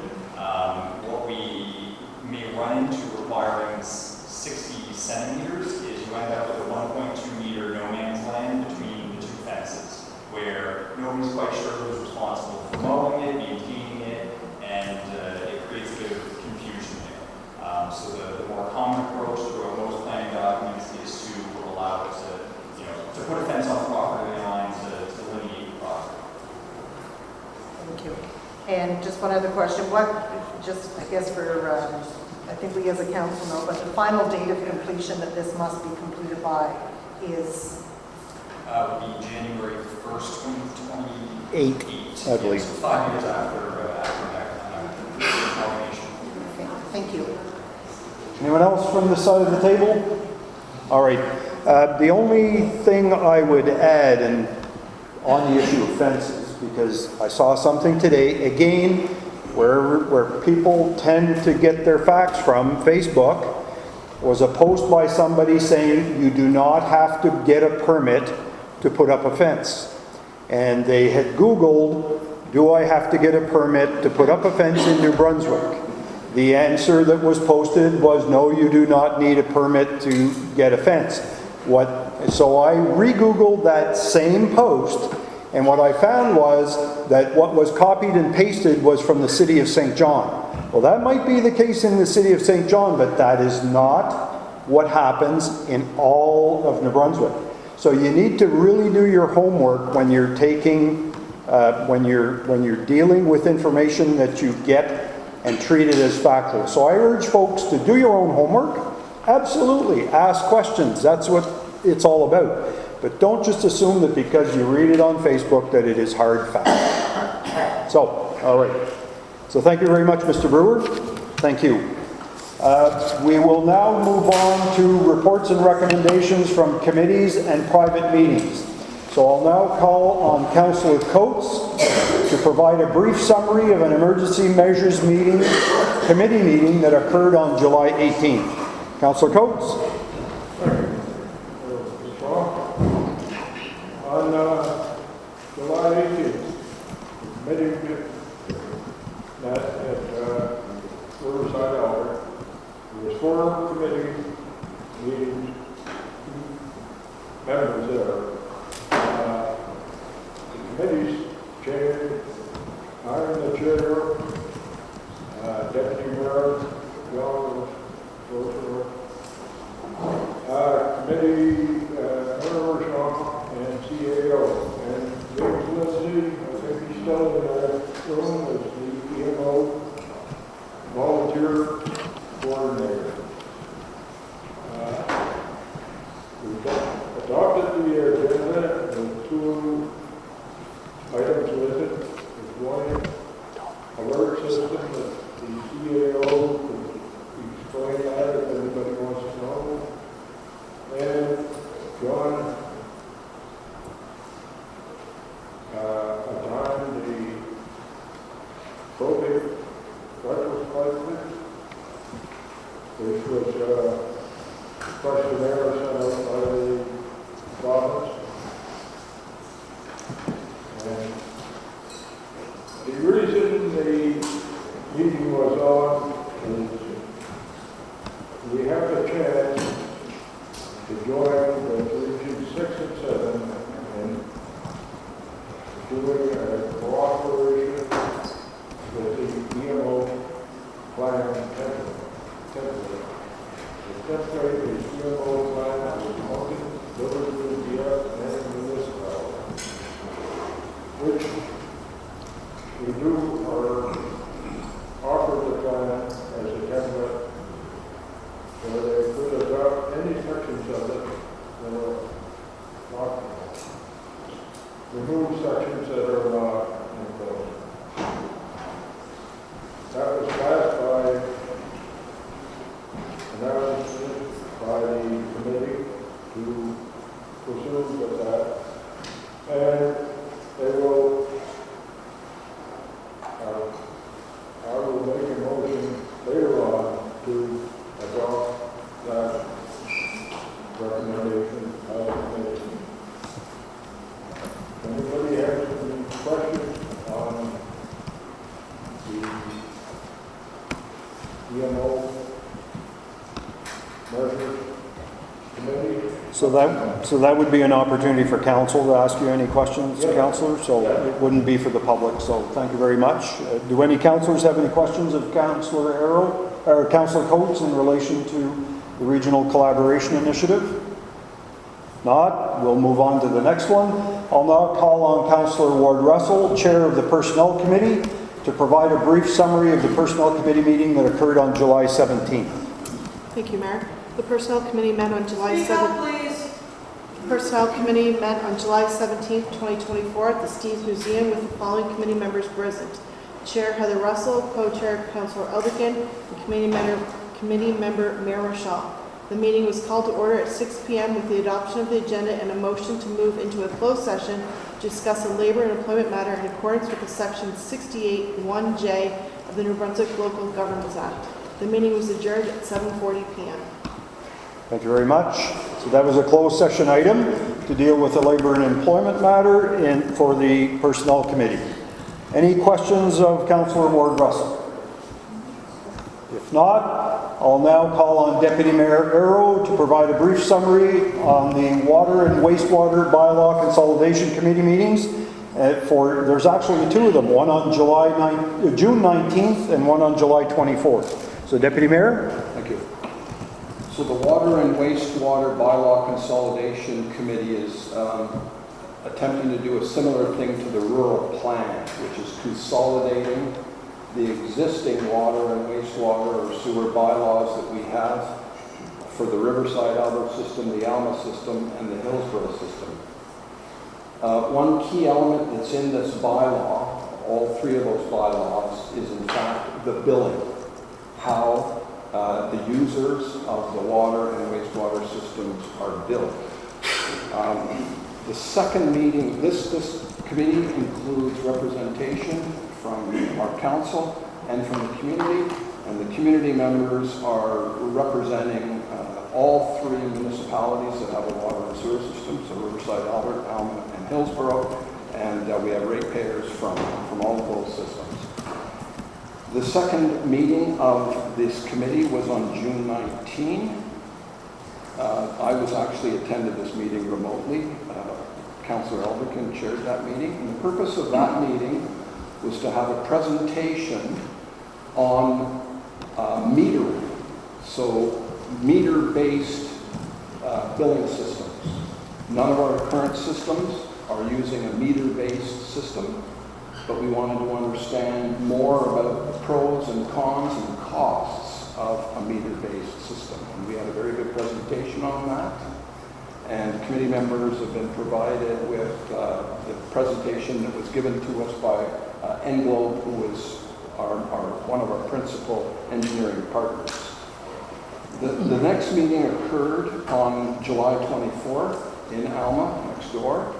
And at this meeting, we were looking at an alternative to a meter-based billing system, which is where we use units based on the differences on the type of user. So a single-family dwelling is billed at a different rate than a commercial establishment. For instance, say a service station or a convenience store, and that's different again from a school or a hospital, a medical center, or a duplex for residential, or a hotel, or a restaurant, and so on. And so at that meeting, I presented a table to the committee members that itemized how we differentiate users currently with our three different systems, and they're different. There's some quite dramatic differences actually, and there can be reasons for that or reasons not to have that. So that table of billing differentiators depending on different kinds of users has been shared with the committee members. They're providing feedback to me really. I'm consolidating the feedback and providing the feedback back as we work towards trying to get a proposal, a recommendation for this council of a non-meter-based system might be. Our next committee meeting is scheduled for September 25 in Riverside, Albert. Thank you very much, Deputy Mayor. Any questions for Deputy Mayor Arrow? Thank you. So now we'll move on to item number 8 on the agenda, which is reports from administration. There is a report from our Chief Administrative Officer. Thank you. I just have a couple of statements to make. The first, I want to acknowledge the receipt of 2 heartfelt thank you letters from Ryan Angelhart and Savannah Harris, who were the recipients of the 2024 Fundy Albert bursaries for high school graduates. It was a pleasure to read about the positive impact that the bursary will have on their academic journey and personal growth. Their words of gratitude are deeply appreciated and serve as a reminder of the importance of supporting dedicated and talented students. So we thank them for taking the time to express their appreciation, and we wish them the best in their future endeavors. The second is that the administration wishes to announce the departure of Scott Reed, the Director of Operations, who has decided to step down from his position after 19 years of service. Scott has been a valued employee of the Village of Hillsborough for over 18 years and served as Director of Operations for Fundy Albert for an additional year and a half. We want to acknowledge and appreciate the dedication and the many contributions he has shown over the years to our municipality. His absence will be profoundly felt within the Public Works team, and we wish him fulfillment and success in his next chapter. We have initiated a competition process to fill the position as swiftly and as effectively as possible. For more details, The position is posted on Career Beacon or our Fundy Albert website. We kindly ask for your patience as we navigate this transition period. So thank you very much, Mrs. Sabrin. Does anyone have any questions for the Chief Administrative Officer? Deputy Mayor? The only comment I would have, when I read this letter of thanks from Ryan Engelhardt, I was struck by that he is looking forward to pursuing a career as an aerospace engineer. As someone who did this Close to your heart. for 35 years, if anybody knows who, I don't know Ryan, but if anybody does know him, I would urge him to reach out to me and we could have another. Great, thank you. Anyone else from council wish to say anything? No, thank you very much. So under item number 9, the one that we've been waiting for, there is a motion to present as it relates to the proposed Fundy Albert Rural Plan. Is someone willing to make that motion?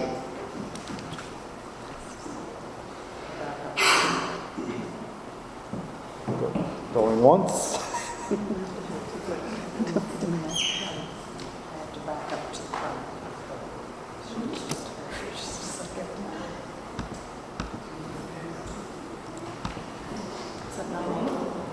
Pardon me? 9A? The Fundy Albert Rural Plan. Okay, I go. Go. Okay, whereas Fundy Albert is proposing to adopt a bylaw 2024-7 Fundy Albert Rural Plan in order to consolidate the former rural plans for the Village of Alma, the Village of Riverside Albert, Village of Hillsborough, and the Westmoreland Albert planning area. Whereas the proposed rural plan was referred to the Planning Review and Adjustment Committee, and a public hearing was held on July 25th, 2024. Whereas Council is considering changes to this proposed rural plan in order to consider comments and concerns brought forward to the public hearing.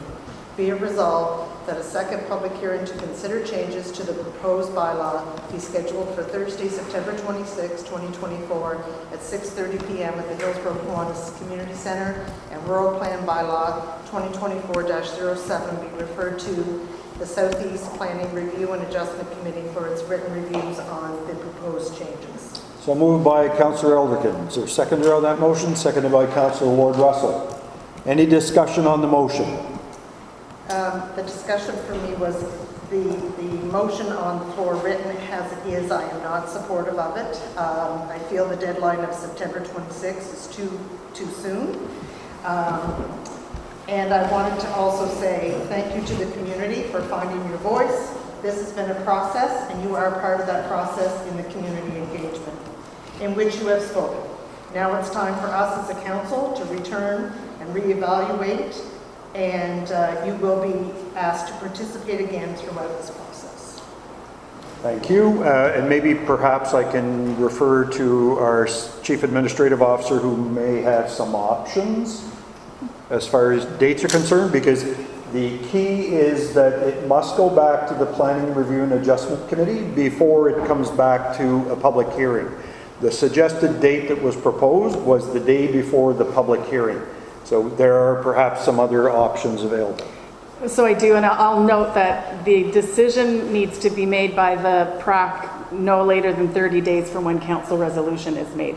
So it really stems on when our next council meeting is that we're going to present these changes for decision to send it to the planning committee in order to get it back in time. So if we want to, if you, instead of the September 26th, you can make it in October or November. Like you can postpone it and make it any of those dates that you want. So if you want an extra month, that we can take an extra month, we can take an extra 2 months.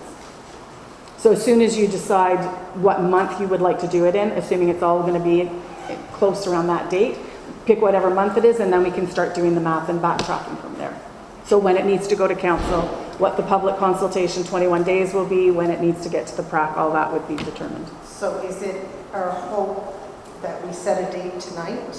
Or is it our hope that we can... It's best to set a date tonight. So based on the concern over timing, I would suggest maybe 2 months from now would be the time to set a date.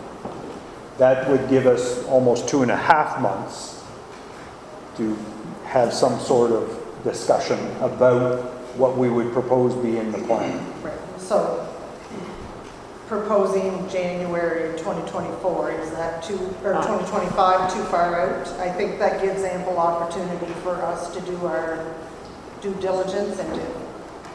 I would caution against January because that means the bulk of the work is being done in December, and that might not be a good time for people are busy to be making those meetings and that consultation. So if you were looking at a November 28th hearing, public hearing, that means it would have to go to our council on November 5th, which means the discussions would have to go ahead of that. So personally, I would propose that February 2025. So do we have a February date? I don't have the map in front of me, but yes. Sorry, Mr. Brewer? I guess the important thing to consider is when you set the public hearing date, you need a finished bylaw. Correct. We don't have tonight. So I don't think council should make any rush decisions about picking the date tonight. You're under no obligation. I think it's better to bring it to your committee of the whole, bring it back to a regular council meeting, discuss the changes, figure out what changes you are proposing. And then when council is satisfied that you have a finalized document, then you would pass the resolution that choose the public hearing date based on that. Otherwise, if you pick a date and ran out tonight, we're all scrambling to make sure that everything is in place by then. So, like the CAO said, take your time. You've got a couple months, and when you're satisfied with the document, we'll figure that time out. That would be my preference. Thank you very much for your clarification. Okay, anyone else have any comments or questions? Yes, Deputy Mayor. No, I'd like to make a I fully agree with what Mr. Brewer is saying. I'd like to make a secondary motion. Actually, it would be an amendment to the current motion, and it could be, forgive me for kind of interjecting, but it could be something as amending the motion to be scheduled at a future date. Okay, I was going to postpone until such time, a future date, but... It just leaves it open. Okay, let's do that. Well, we'll see if anybody else has any debate on that, and then we can raise the potential for an amendment. Or actually, no, if you want to make the motion to amend, we'll let it reflect. Do I have a seconder on that motion? So seconded by Councillor Land. Any discussion on the amended motion? So are there any other comments? Councillor Ward Russell. Just wondering, I'm thinking that this would be an opportunity for us to bring the public into a committee meeting and have them join us, have one representative from each of the former villages, and we could, same as what we've done for the water and wastewater, we could have a subcommittee formed. Okay, thank you. Anyone else? I think it's good that we push it out so we can do the small details. We've got to do up inside the villages. Some areas are going to be affected and some aren't. And there's some areas that have got land size to them that are going to be excluded. We should, in my opinion. Thank you. Anyone else? I do have a comment. So I had, much like Councillor Ward Russell, I think Council should perhaps consider forming an ad hoc committee comprised of representation from the community to examine the elements of the plan related to hobby farms and shipping containers. And the committee could then bring recommendations to council at a committee of the whole meeting for recommendations and referral to the Planning Review and Adjustment Committee eventually. A committee would hold its meetings in public. Any ad hoc committee would hold public meetings. It's important for council to resolve this matter and to do it in a timely manner, but to do it correctly. It's important for residents to understand that, generally speaking, what's contained in the proposed plan really doesn't impose any new regulations. It's really the consolidation, as I've mentioned before, of the existing plans. And I'll mention, and it's not to target on poultry or anything like that, but there's the understanding that there are poultry operations within certain communities. In some communities, they're not permitted today. Does that mean they're not happening? Not necessarily. How do we address those? Typically based on complaints. But if there is a broad interest to have those available in the 3 former villages and other areas, then we can make accommodations for that. I think it's healthy to have that conversation. And if we have a committee made up of representation, and Mr. McFarland, where are you? I would suggest you be on that committee because you're a good spokesperson. So I would welcome your participation. So anyway, we'll look for participation from the community if council decide that that's the best approach to take. Yes? Just to add to your comments there, when you were listing some of the proposed changes, those aren't not limited to just those changes, right? Like we would compile all the concerns and grievances that have been brought in. I think they all need to go. They would all need to go to the ad hoc committee. I don't think we're at the portion yet that we can. I would let the committee do its work however they feel best, being cautious not to open up the entire plan. Because if you open up the entire plan, we've been told by, or I've been told by Plan 360 that if our goal is to reopen the whole thing, then our file goes to the back of the pile. But I think it's beneficial to acknowledge the concerns that have been given to us, and they should be shared with the committee. Otherwise, the committee's not knowing what we're dealing with as a council. That was my point. So when you only listed a few, I didn't want it to be considered that they was just limited to those few options. We have heard about a limited few options, a limited few concerns. They seem to be common. I have a table. Yeah, our CAO has a table going with all the various concerns that have been expressed. Thank you, that's my concern. All right. Any other comments, or Deputy Mayor? I think that this is a very important point that we do not want to gloss over. Okay, the written comments to the plan and the verbal comments received to the plan during the public hearing go beyond the limited things that you just listed there in terms of CCAMs and livestock or hobby farms. There's many other things that were listed there, and each of those needs to be considered as a potential change or improvement. You cannot say that these are not important, and if we get pushed to the back of the line, we get pushed to the back of the line. I don't see that we need to. There's not that many compared to the scale of the entire plan, but it is not just those items. There are a number of items. Your comments are noted, but I'll repeat what I've been told, is that this should not be viewed as an opportunity for the municipality to reopen the plans entirely. No, we're actually... It's a consolidation of the plans. Correct. Right. But what's happened is more than a consolidation. This is the problem. Oh, we'll deal with it in committee if that's what council wants to do. Any further discussion? On the amended motion to postpone it to a future date, all those in favor signify by stating aye. Aye. Opposed, if any? Motion's carried unanimously. So thank you very much. So we'll now move on to mayor and councillor statements. Perhaps we'll start with Councillor Land. Thank you, Mayor. Speak up, please. I'd just like to thank the committees in Hillsborough the last month. There's been the Hillsborough Homecoming Days, the Gazebo Community Party that's on Saturday nights till the end of the month, and the Bucket Day Artist Fest at the end of Monday. There's been a lot of traffic in the village of Hillsborough, and the business, I suspect they're being rewarded for that. So I just want to reach out and thank them for doing their time. Thank you. Councillor Jonah. As well, the committees that Councillor Lang mentioned, I would like to thank them as well. Along with the Riverside Opportunity Day Committee, let's face it, without volunteers, we have nothing going on in this community. Volunteers are very important, and thank each and every one of them. One question that's brought to me,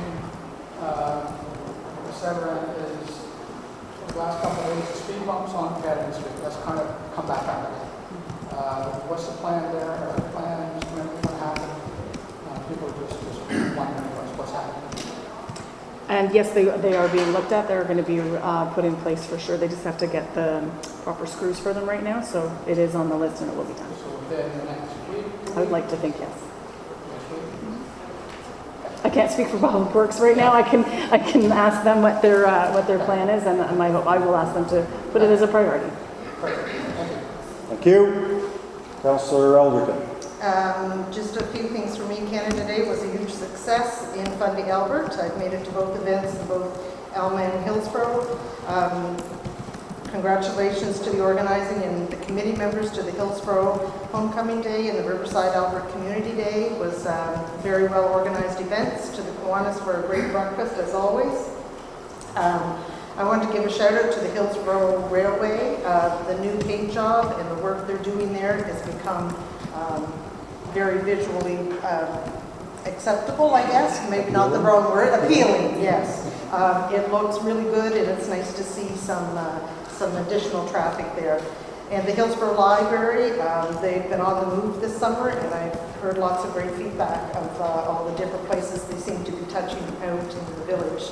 And I wanted to say a thank you to the group of volunteers for bringing the Sunday markets back this year to the Riverside Albert Exhibition Grounds. It's very well supported, and it's a great little community event. A couple of things just for future, maybe to take note for the committee of the whole meeting was, was looking for some clarification if the paperwork has been finalized with regards to the contract on Forestdale Road from 2023, and if we've received any news from DTI with regards to the chip sealing of when that will be happening this year. I wasn't sure as of yet. More of a reminder, like I said, don't need an update tonight. It's more of a highlight for the committee of the whole meeting. There's still a survey pin missing from a resident's property on Forestdale Road. And wondering when the sale of the Riverside Albert Village office will be going out to tender as well, because it would just be nice to probably dispose of it before the winter months. On the corner of Route 114 and Forestdale Road, there is a couple of trees or bushes there that need to be trimmed. It's actually causing a sight issue when you're coming up from Albert and you're going directly up to Forestdale Road.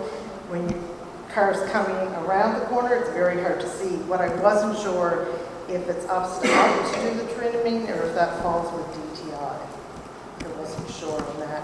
But there has been some quite a few near misses on the corner because they're coming up to the corner at a very, not 50 kilometers an hour, and the people going up can't see them. So there's been a few near misses. And just to highlight that the bathrooms up at the Crooked Creek Lookout still require a little bit of, sorry, the bathrooms at the Crooked Creek Lookout still require a little bit of maintenance.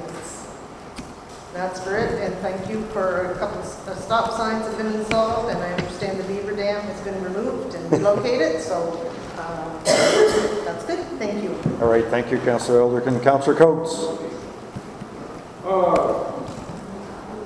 More Clyde. Right now, there's more bush cutting, road repairs, and everything. I guess the election's coming very soon.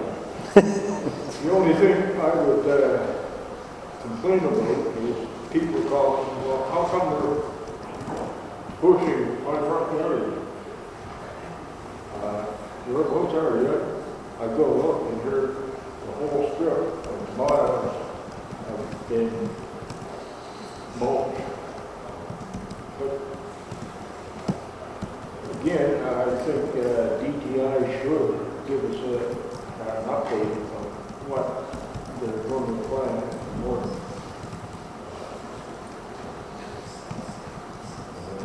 Right now we have two major roads closed because of construction, the heat wave. That's about all I have. All right, thank you, Councillor Coates. Deputy Mayor Arrow. Thank you. The first thing that I would like to do is make a great thank you to our Public Works team, in particular our water team. also our administration and Fundy National Park for all of the things that are happening in Alma with our water system. We've got all the way through to this point here with no boil water orders or advisories this summer. This is a great, I won't say accomplishment, it is an accomplishment. It's a great thing that we've got this far, and it's looking promising, I think. So I want to thank for all the people involved in making that happen.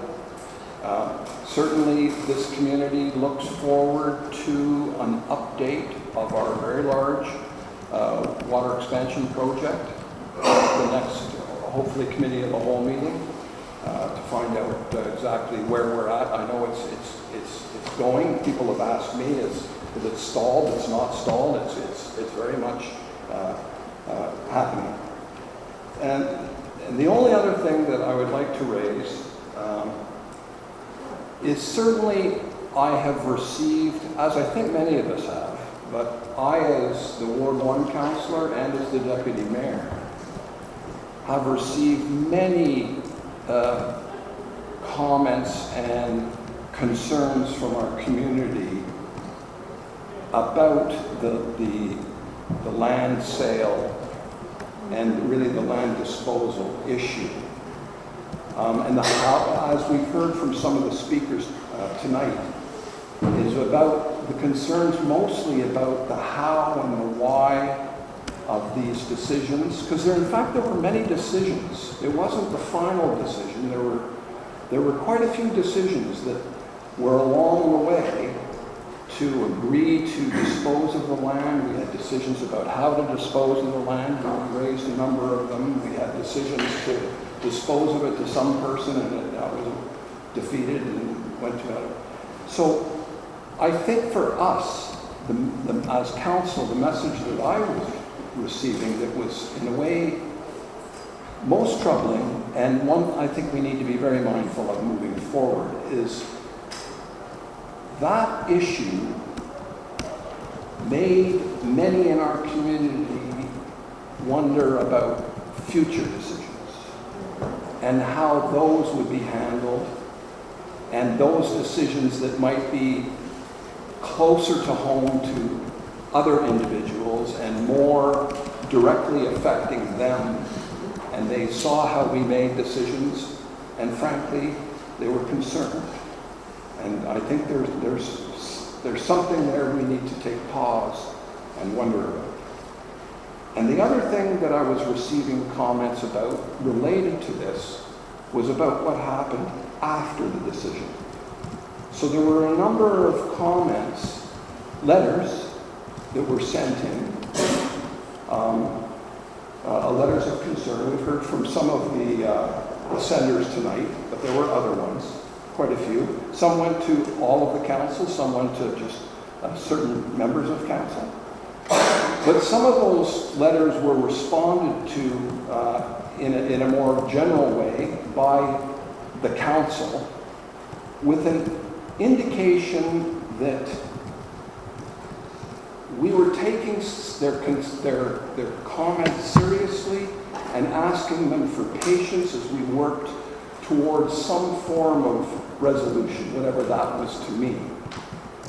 And I think we owe it to ourselves and to the community to be very cautious about using this kind of language when in fact we didn't really carry through with this.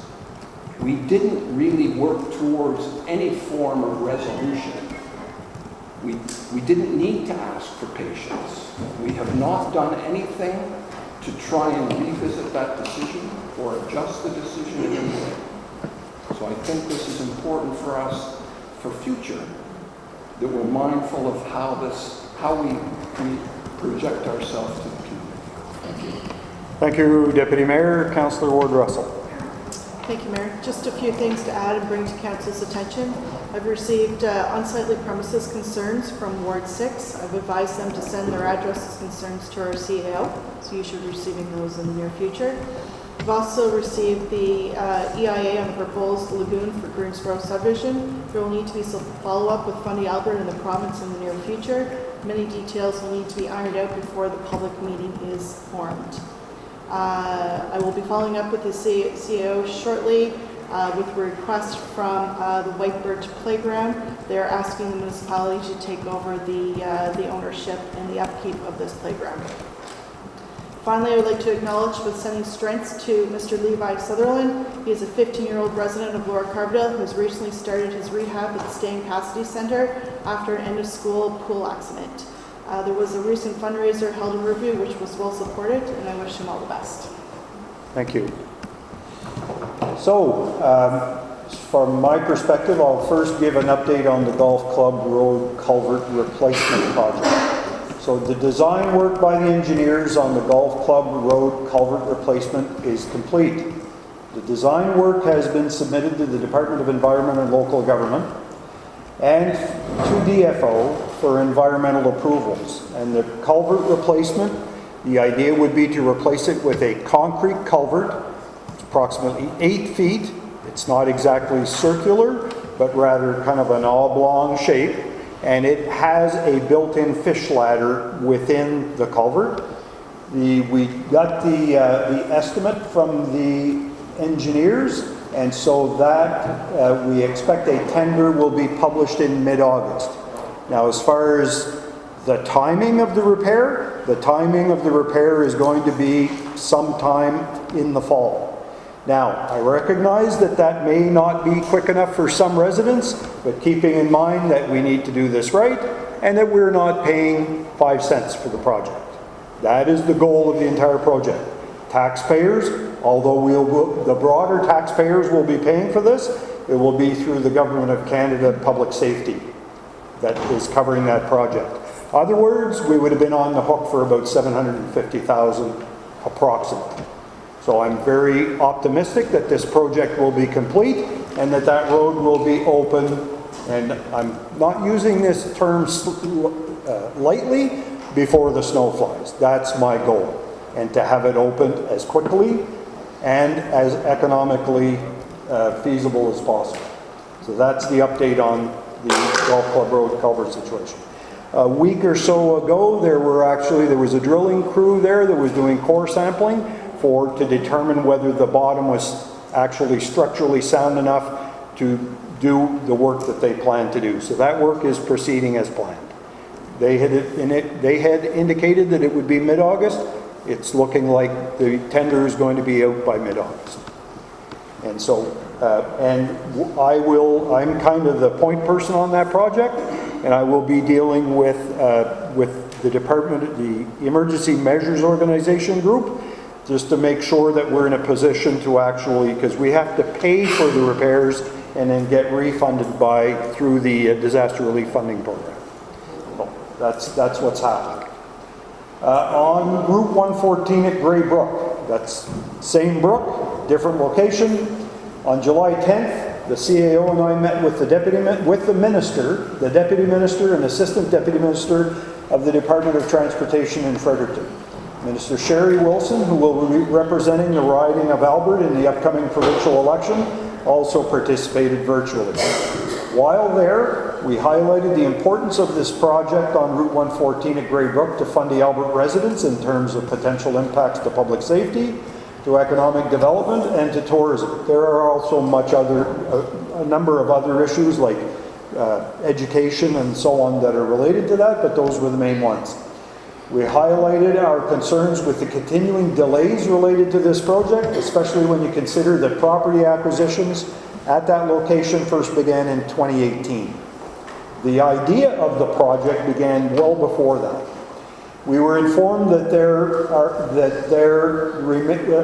remain 4 unresolved property acquisitions. This was a huge surprise to me. And we've since corresponded with them to let them know that one of the properties is for sale for $10,000. So they better get on it, because I don't know that they'd pick it up for anything less than that. We were informed, so it was a productive conversation that we had with them, and one where the Deputy Minister confirmed that their intention is to resolve the outstanding property acquisitions, to provide us the update on those properties by the end of August, to complete the engineering work, and to issue a tender in February of 2025 for the work to begin at that location in August of 2025. Your guess is as good as mine as to whether or not that timetable will stand the test of time because of the upcoming provincial election, but I'm optimistic and we will continue to press them to make sure that that project is completed. The last thing I want to hear is about a hurricane that's coming through here and take that road out and then we're in a mess. So we will continue to monitor the situation, emphasize the importance of this work and request updates on the project as we can get them. And lastly, I would like to thank former employee Mr. Reed for his service to the community, both of Hillsborough, as was noted, and to Fundy Albert, and we wish him well in his future endeavors. So those are my comments for this evening. Any questions on the Golf Club Road culvert projects or Route 114? Thank you. Notice of motions and resolutions, item number 11. So a motion to adopt the Fundy Albert Strategic Plan 2024 to 2029.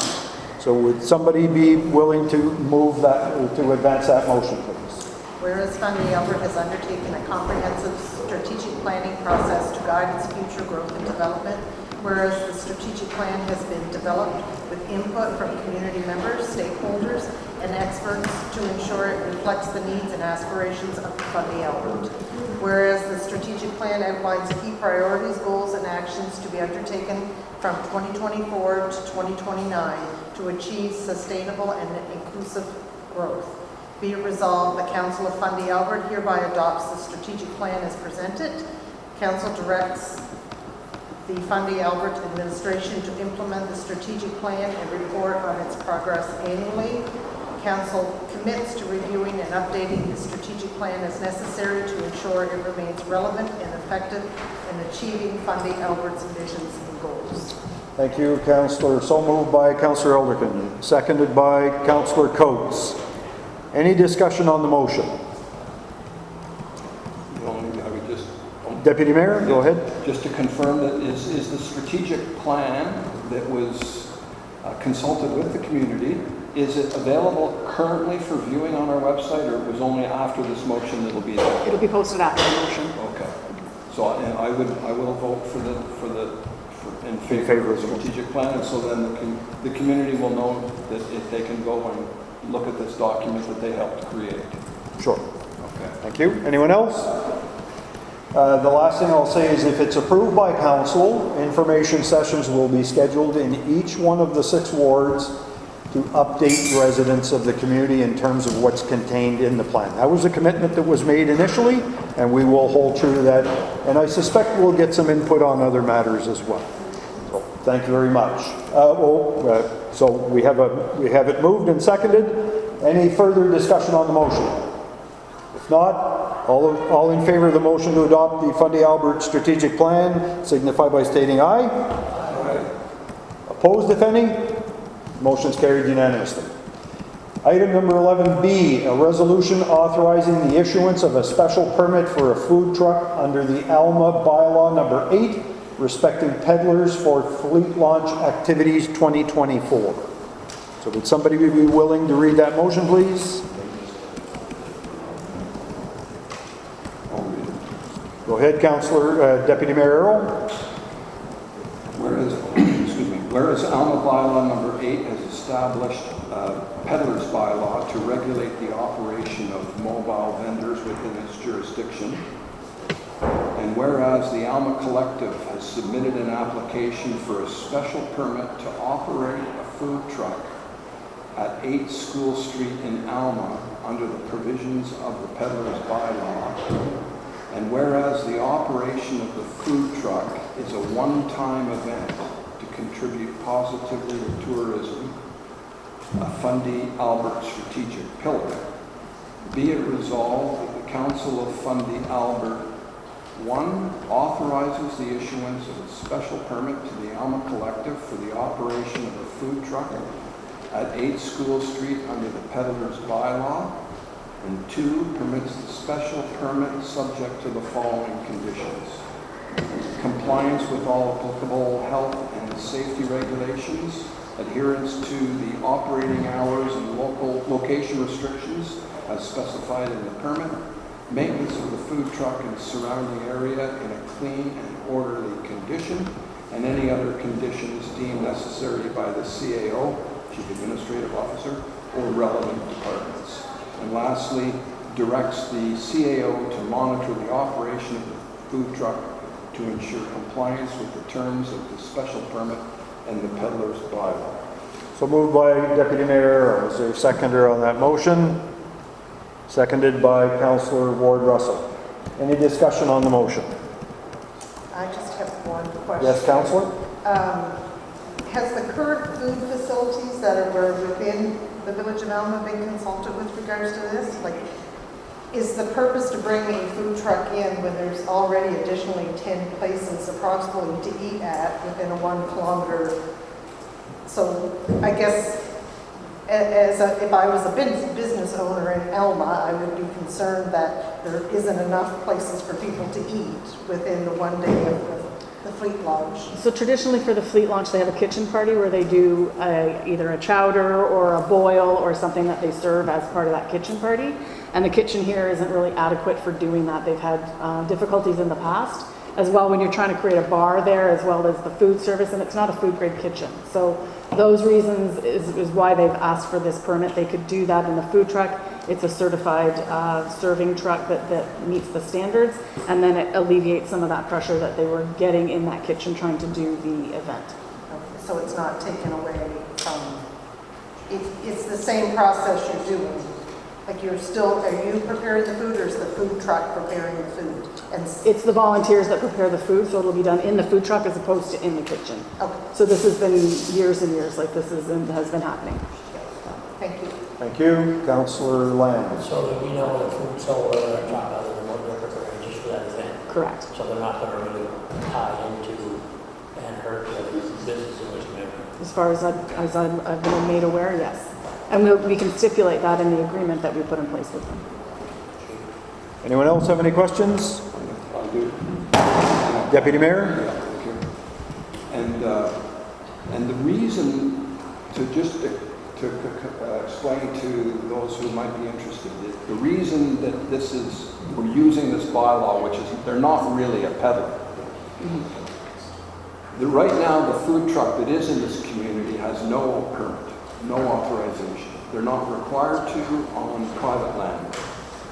This food truck would be on municipal land out here. That's the reason why they're seeking approval and that we're using the peddler's bylaw, which is as close as we're going to get to do it. The question I have is the peddler's bylaw refers to a $50 fee, but it's an annual fee.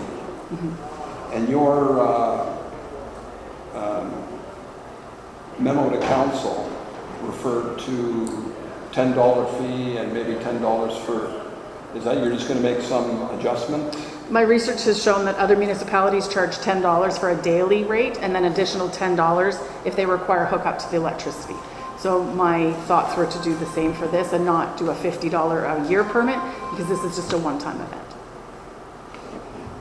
Yeah, I wonder if we need to have that in here, but perhaps if we need to, we can revisit it another day. Meaning the bylaw is clear, it's $50. It doesn't talk about anything else. But it does also require, that bylaw will have to be amalgamated with other bylaws as well. I'm assuming there's peddlers, yes, there's other bylaws similar in other former communities, so we will have to merge those bylaws together at some point, and that should be a consideration. Does that answer your questions, Deputy Mayor? Okay. Any further questions? If not, all in favor of the motion signify by stating aye. Councillor Coates, did you say aye? Okay, thank you. All opposed, if any? Motion's carried unanimously. Thank you. The next one is a resolution on the Waste Collection Services Management Agreement with the Southeast Regional Service Commission. I believe, Deputy Mayor Arrow, you're going to read that motion? Yes. Do my best to. So whereas the municipality is responsible to manage the collection of household waste, and whereas the municipality is desirous of having the Southeast Regional Service Commission manage the collection of household waste on its behalf, and whereas the Southeast Regional Service Commission is desirous of managing the procurement process and contracts with the collectors of household waste, known as the collectors, related to the collection of household waste for several municipalities and rural districts, including this municipality. Whereas the municipality wishes to engage the Southeast Regional Service Commission with respect to the management of the procurement process and subsequent contracts with collectors as described above, and to provide the services as defined herein. And whereas the Service Commission has issued a request for proposal number 2024-01 with respect to residential waste collection services, and whereas this is a non-mandated service under the Regional Service Delivery Act of New Brunswick, the RSDA, and therefore all services referenced herein are to be fully financed through the participating municipalities, be it resolved that Council authorizes the clerk and mayor to sign and affix the corporate seal on the Waste Collection Services Management Agreement number 4160-8678-7409, version 3, between Fundy Albert and the Southeast Regional Service Commission to opt into the regional waste collection model, subject to a contract award by the Southeast Regional Service Commission at the August board meeting, and hereby authorize the Fundy Albert CAO to serve as the municipal contract manager. Thank you, Councillor Arrow. So moved by Councillor Arrow. Is there a second on that motion? Seconded by Councillor Land. Any discussion on the motion? Deputy Mayor. Yes. I have several questions about this. So I think it's important for the community to realize that what we're entertaining here, first off, is to change basically entirely change how we're collecting garbage. Currently, there's a number of separate contracts used throughout part of Fundy Albert, and in other parts, for instance, Alma Riverside Albert, we collect our own garbage. Under this proposal, it would be a third party who's signing a contract with the Service Commission who will collect the garbage for all of us. So that is, in a way, I am supportive of that. But I have some questions. Currently, we have almost one equivalent person picking up garbage, and we have a dedicated truck that does this. So what happens is we have 2 people picking up garbage one day a week in Alma and 2 people in Riverside Albert, and we have trucks, our own trucks. This is not discussed at all in the background material that we received with this subject. What is the intention of these resources, the municipal resources that are currently doing this? So we do currently have a laundry list of things that need to get done in the municipality. So that's going to free up 2 persons and a vehicle that we can now use for those items that need to be done. Okay, because I'm concerned about the cost, because this is definitely costing. So we're actually, by doing this, either we need to, in my view, make redundant some of the resources that we currently have doing this work, or we need to make sure that we're planning to fund these additional resources to do other work, or we shouldn't be doing this. We need to be entering this up front. That's one thing.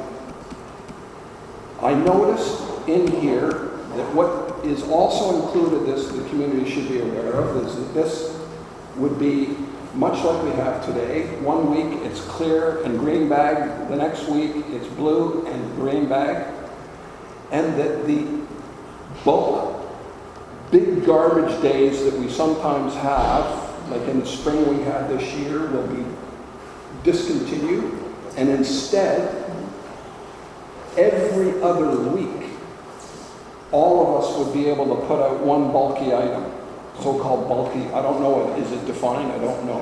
It is. There would be a list. So that's interesting. But it made me wonder about the mobile eco depot. As you know, we have that throughout Fundy Albert several times a year. For instance, here in Alma, it's just in the parking lot. This is where you can take your household hazardous waste and other crappy stuff that normally doesn't go in your garbage. I didn't see any mention of what's happening to the mobile eco depot. Do you know? I don't. My impression is that would still go on because that is separate from garbage collection, and even it's separate now from garbage collection and the large waste, but I'd have to confirm that. And lastly, I know the overall cost is roughly the same as we have for. So I am most concerned, and I'm not sure what we are doing about the fact that work that we do to, oh, by the way, this would start in January of 2025. Correct. February 1st. February 1st. Okay, so soon, actually. What are we going to do? I guess we'll have the budget discussions for 2025 to solve this. Okay. So just as a point, do you plan to support this Yes, I do. motion? Okay, thank you. Anyone else? No, I had the same concern about staffing, because currently, right now, we do have staff. I was just trying to find it in there. I think there was a snapshot of where Riverside Albert was budgeted for, or where we are year to date, or where we're expected to be, and there's already quite a difference. So it's just something I'd like to look into at budget time, because there seems to be a big increase for Riverside Albert for garbage this year, and not so much for those more elements. So that's just, but yes, that was, I had the same concern about, because we're paying for garbage now and salaries, which covers both. So if we're separating them, we're going to have salaries and then we're having garbage on top. So it is a large expense for a small. Okay. You plan on supporting the motion? I do. All right, thank you. Councillor Land. Is one of the employees on a seasonal payment of the two people that collect the garbage? One is currently, yes, you are correct. One is Yeah. currently seasonal, so that we can eliminate that job for one if possible. And also that truck could be sold if it's not used in the municipality. That is also under discussion. I will support that. Thank you, Councillor Land. So that one of the questions I had, because there was a cost element to it, and it compared costs and what investments was being made in the communities where solid waste is being collected by our internal resources. And what I was wondering was, and the costs that were identified, does that only include the actual cost of the employees, or the other costs associated, such as benefits and that, included in that cost or not? It is included, as is wear and tear in the vehicle and gas, like mileage. Okay, thank you. And I will be supporting that motion. All right. Any further discussion on the motion? If not, all in favor of the motion signify by stating aye.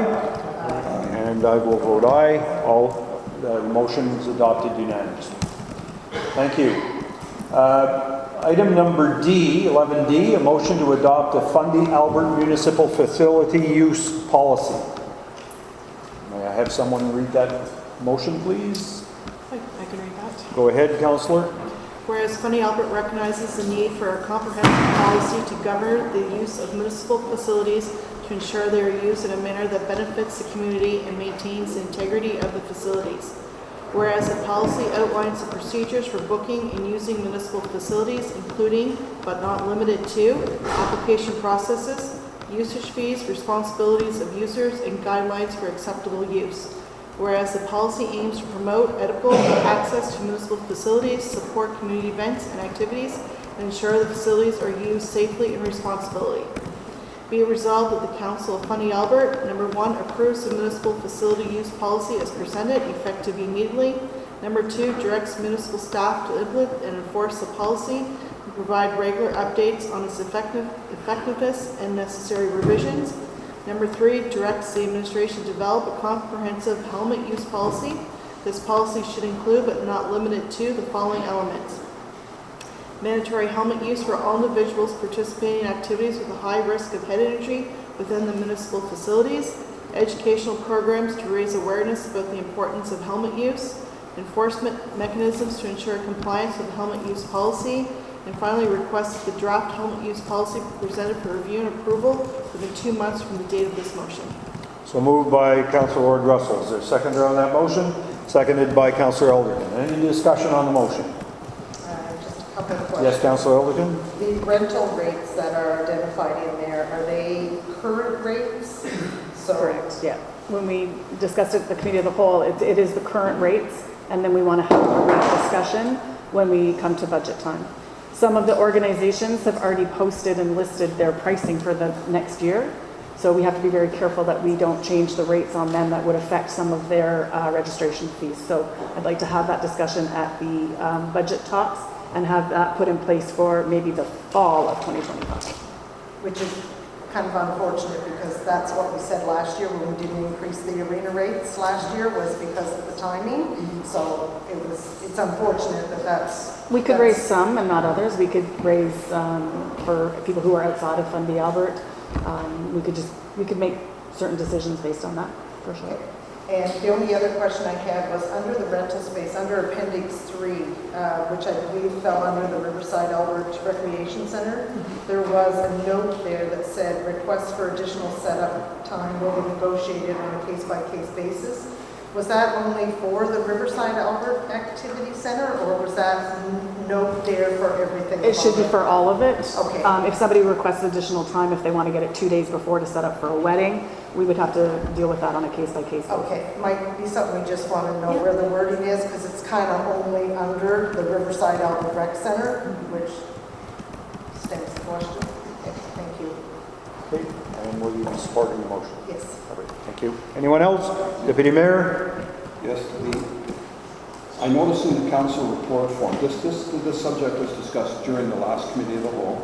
I raised an issue there about whether the Alma incubator space rental policy was being incorporated into this somehow.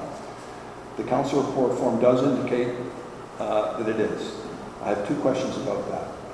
It says in here that it's been added to section 11, but I didn't actually see, and maybe I missed it, is reference to that incubator space rental policy mentioned in this policy anywhere? It is. I put it in section 11 and I annexed the policy in Annex A, I believe.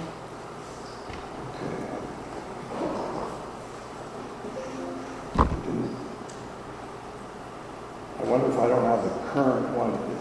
Because section 11 is titled Additional Instructions Pertaining Specifically to Arena and Parks. I will support this. I just want to make sure that this rental policy for the incubator spaces that actually are below us right here, which is, we've confirmed that that policy is still in effect. It governs until further notice. I just want to make sure that we actually are referring to that. And my second related question is that policy now visible on the Fundy Albert website under our policy? Not currently, no. It's coming. Once approved. No, it's No. Well, he's talking about the policy Oh, the from policy. Alma for the Village of Alma. So I apologize, Councillor or Deputy Mayor Arrow. I think that this is not the last version. And I did add it into section 11 and I did annex that policy in this one. So I will send council the proper version. I apologize. Okay. If that's the only change, I would be prepared to support it now and incorporate that. I think it's pretty straightforward. Yeah. I put it right in there. I apologize. Any other questions? So on the motion, all in favor signify by stating aye. Aye. Opposed, if any? Motion's carried unanimously. Thank you. Back to my notes here. Motion related to the participation in the EMO Regional Collaboration Initiative. Councillor Coates.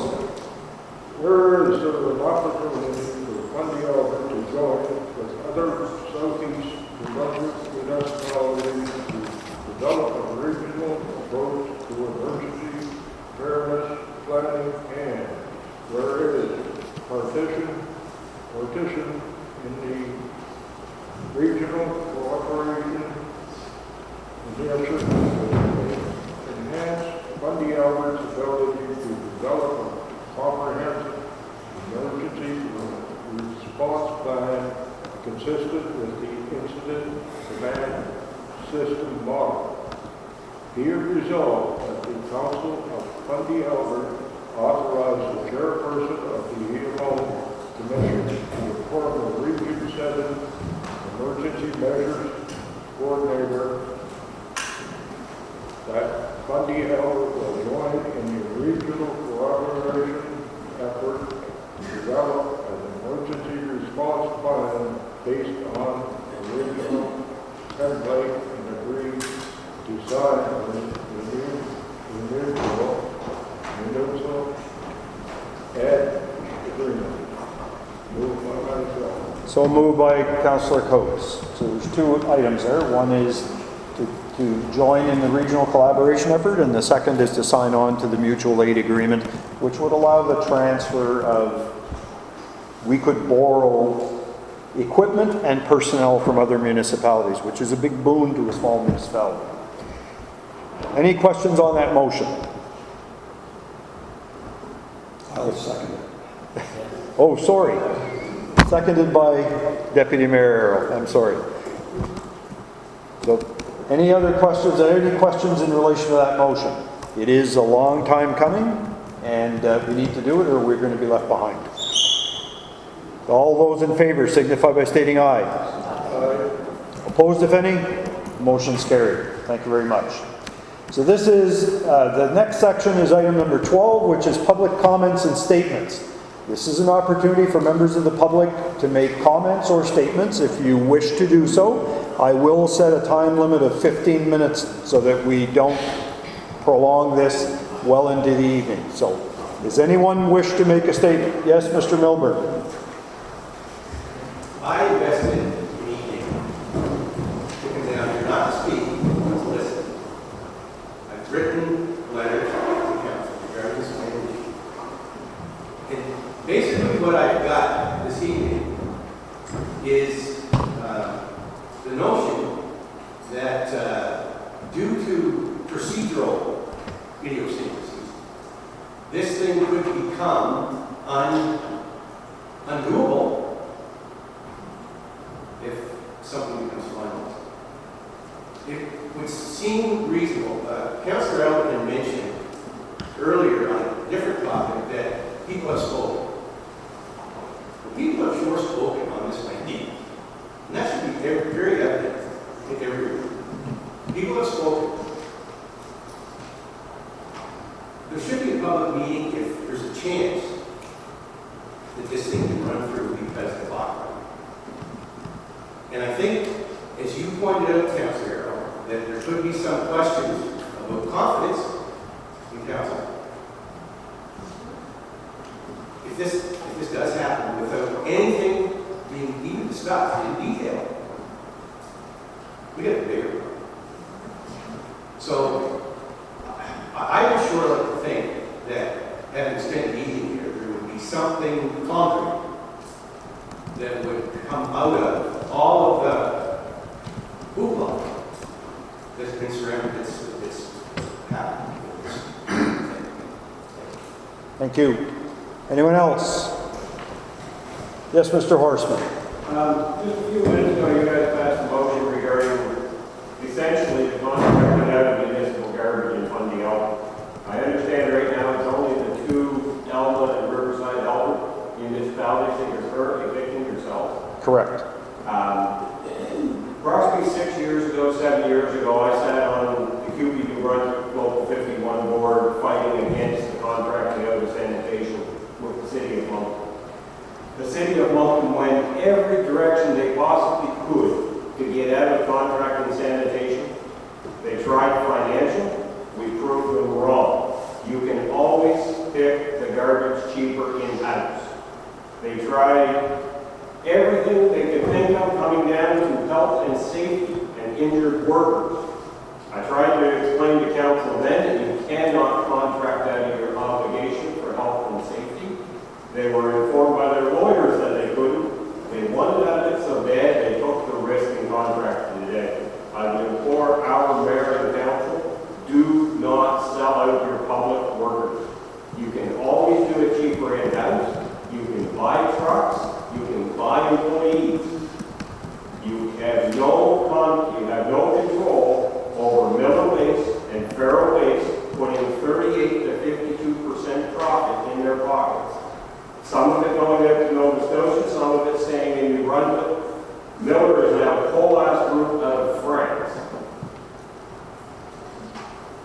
please look at your numbers. You can always contract in cheaper than contracting out. Spend your money in your community, hire your local people. Unfortunately, a shop owner in Hillsborough is left here. You have Nelson's back on the road. If you buy your own trucks, you have a heavy truck shop in Hillsborough to maintain your fleet. Spend your money here, please. It's our money, it's our tax dollars. You are merely managers of it. If you'd like to talk privately, I can bring you the numbers from when we did the studies on the 3 different methods of garbage collection.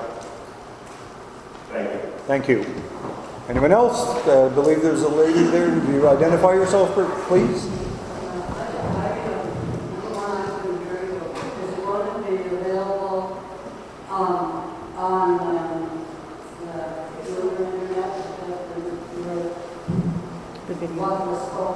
This video?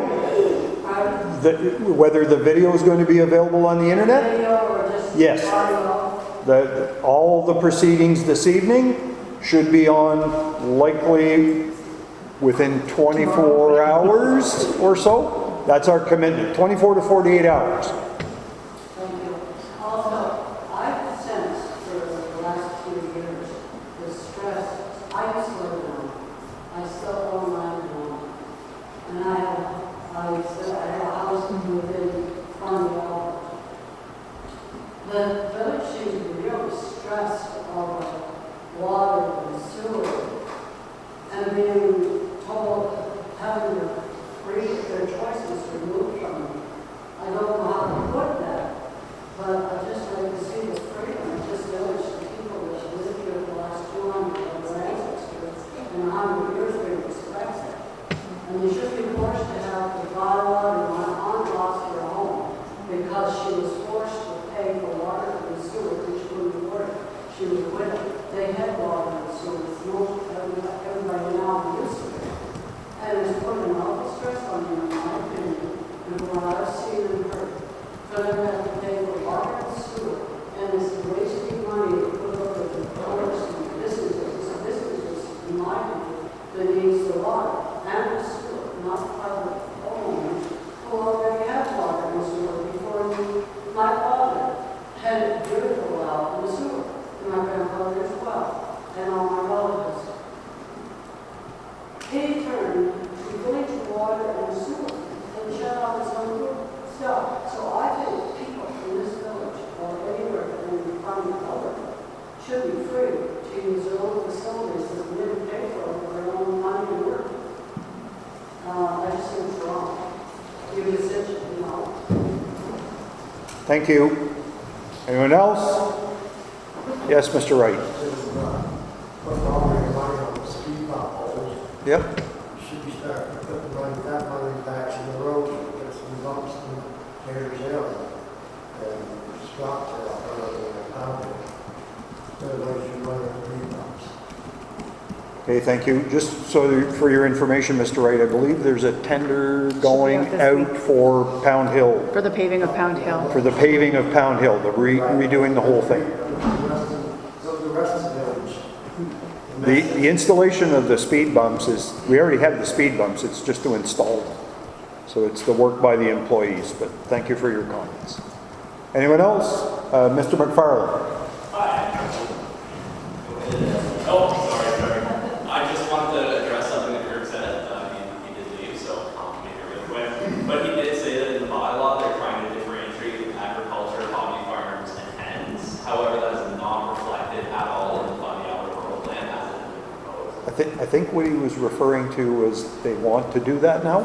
I think that's a good shift, but yeah. I definitely need public information. Yeah. He also said that the disallowance of hobby farms on areas where they're currently zoned would only affect about 3% of the land mass of Fundy Albert.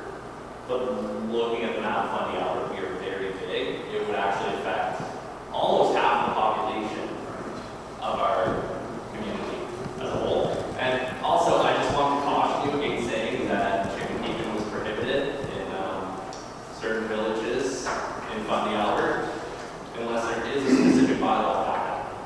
So what I was referring to there is that certain zones within certain villages, for example, R1, and I'll use Hillsborough because I reside there. The R1 zone in Hillsborough, it states in the bylaw what the permitted uses are, and poultry, hobby farms, and agriculture is not mentioned.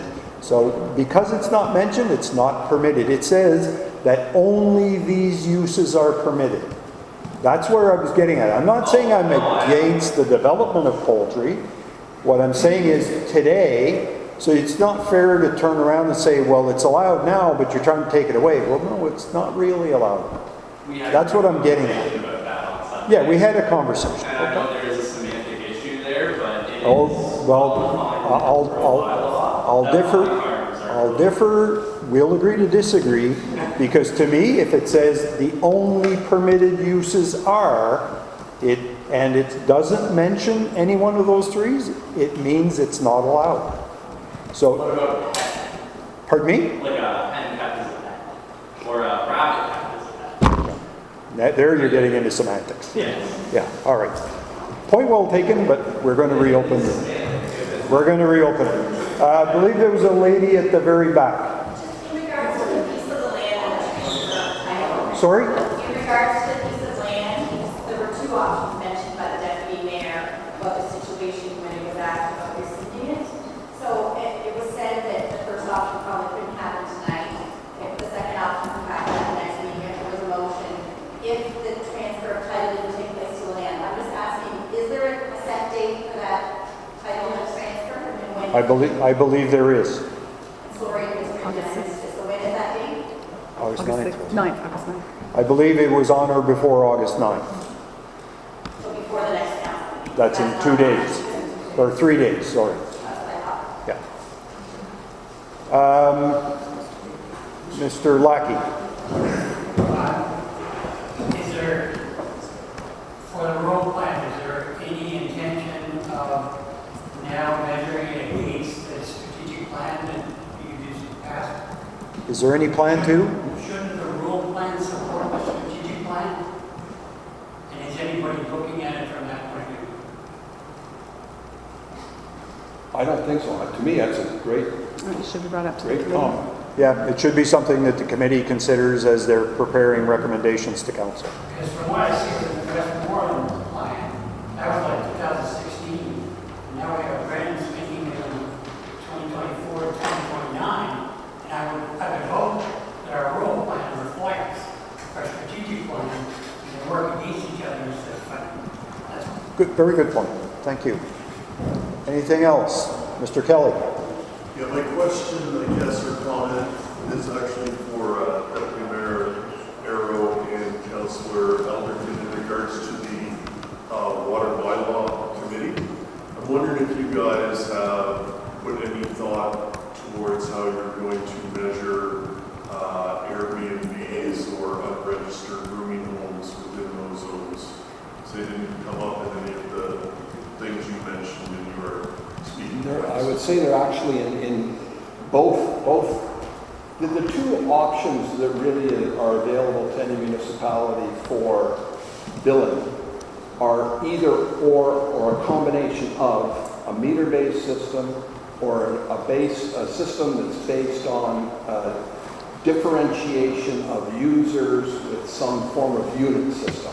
Correct. Okay, so currently in the document that I told you is being circulated among committee members, which is looking at how would we make the non-meter system work for all the different kinds of users.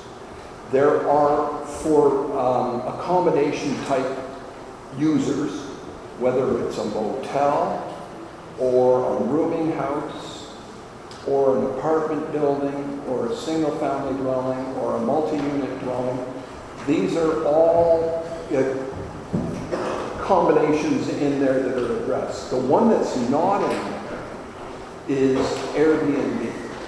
Because say actually, John, it's Councillor Arrow, not only Airbnb, there is unregistered rooming houses in our community that are affecting our water system as well. But so the rooming house, meaning a dwelling that has multiple living quarters, is in this draft. It's only a draft proposal of a table of differentiators.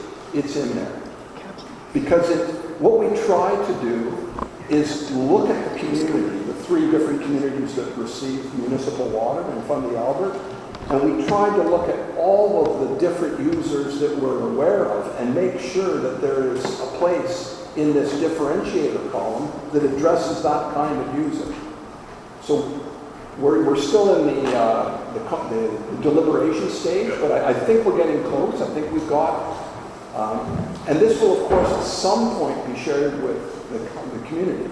We're still sort of doing the background work, not to bother the community yet, but before it gets passed, it's a bylaw. It will have to come through the regular bylaw route. Oh, understood. I just thought, yeah, I would just kind of urge you to get one of the Airbnbs early in the yeah, season. we are, I would say. Yeah. Thank you, Mr. Kelly. Yes, sir. Main Street, Hillsborough, does the responsibility of the road begin at Logan and Hillsborough when the government ends? Can somebody please buy a truckload of asphalt and put some on that downhill, those 2 used potholes, especially the ones going down, because it didn't take some break to the edge of the road, and I know this winter, even now, as supposed to be a law-abiding citizen, I'm running right up the center over the yellow line to get away from both potholes, and they had a tourist 3 days ago pulled over because he did the exact same thing going downhill. You know, Bob, everybody here probably was up and downhill Mountain Road. That's going to be bad on this winter because it's already eroding away. My hope, our hope, is with the tender being released next week, that should be fixed fairly quickly. I didn't need a road rebuild, just the other Well, there's makes little sense to be throwing asphalt on it and a patch when they're going to mill it. Because it seems to be right in front of the Hillsborough Fire Department, right where Main Street Academy, and they have a huge pole. There's like 7 of them I know. in there at the bottom of Downhill. And I'm a little ticked off. You know, let's all put together $10 and fill in the holes. So, just as a point of clarification, Route 114 that runs through Alma, Riverside, Albert, or Hillsborough is a shared responsibility. That's how they describe it under what's called the Provincial Municipal Highway Partnership Program. So what they do is they'll say it's a responsibility between DTI and the village. They have some allowances for us to put some priority projects together to include in those municipalities. That forms part of our 5 major priorities. It used to be that Hillsborough, Riverside, Albert, and Alma each got 5 priorities. Now there's 5 priorities for the entire Fundy Albert. So, but let me finish. The idea being is that we are supposed to pay 5 to 15% of the costs of the actual repairs, whether it's redoing the highway, whether it's patching or anything. Trouble is that what they do is they'll assign a certain amount of money for us, and as an example, the Pound Hill, they've assigned $135,000 to do 200 meters. The cost, the engineer's estimate, is $320,000. So the rest of it, almost $200,000, has to come out of the village of Fundy Albert's coffers. So is it fair? Absolutely not. And I fight with them all the time saying, where does this make sense when your agreement says 5 to 15%, it's going to be closer to 60%.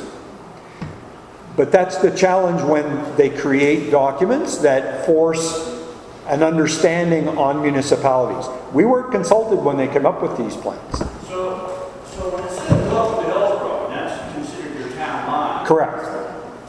But years ago, it used to be the main road to government, that was their road through the village. Yep. Anything off the main road is part of our... That's not the way it works anymore. No more. No. It's unfortunate. I agree.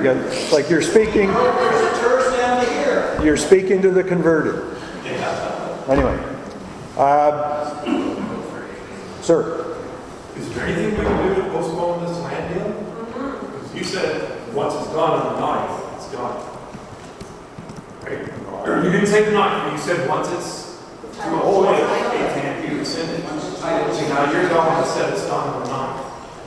Can you at least postpone that and have a public consultation? That would require a motion of council to do that. For the 9th, right? It would require a motion of council. Until such time as there's a motion of council, we are bound by the decision of council on July 9th. We've got time for one other comment because it's passed. Mr. Warnock. Chignecto Bay Estates could use some paving after the winter snow plowing. Normally it's done this time of year. Is that on part of your tender? Sorry, for grading up there? No, patching. Oh, patching, yes. No, the upper portion of Chignecto Bay Estates, Chignecto Drive, hasn't seen any material put on it or grading in 4 years. Is that part of your tender? So we do have it, that's to be graded, your section up at the top, and that there's some fixes that need to be done on the 2 roads that lead up there. Is that part of your tender? Not on, which tender are you referring to? You said The Pound Hill, that's not in part of it. Hillsborough. That's just 200 separate. meters of paved road. That's separate. have you got a tender schedule out? Not yet, we're working on that. When do you think you'll have it out? I can't guarantee anything right now. I'm not asking for a guarantee. I said, when do you think you'll have it out? I'd like to have it out in the next month. All right, thank you very much, folks. That puts an end to our council meeting. There are 2 closed session items. One is information concerning legal opinions or advice provided to a local government. The other one is labor and employment matters, including the negotiation of collective agreements. I'll accept the motion to move into in camera. So moved by Councillor Jonah. Seconded? I need a seconder. So moved by, seconded by Councillor Ward Russell.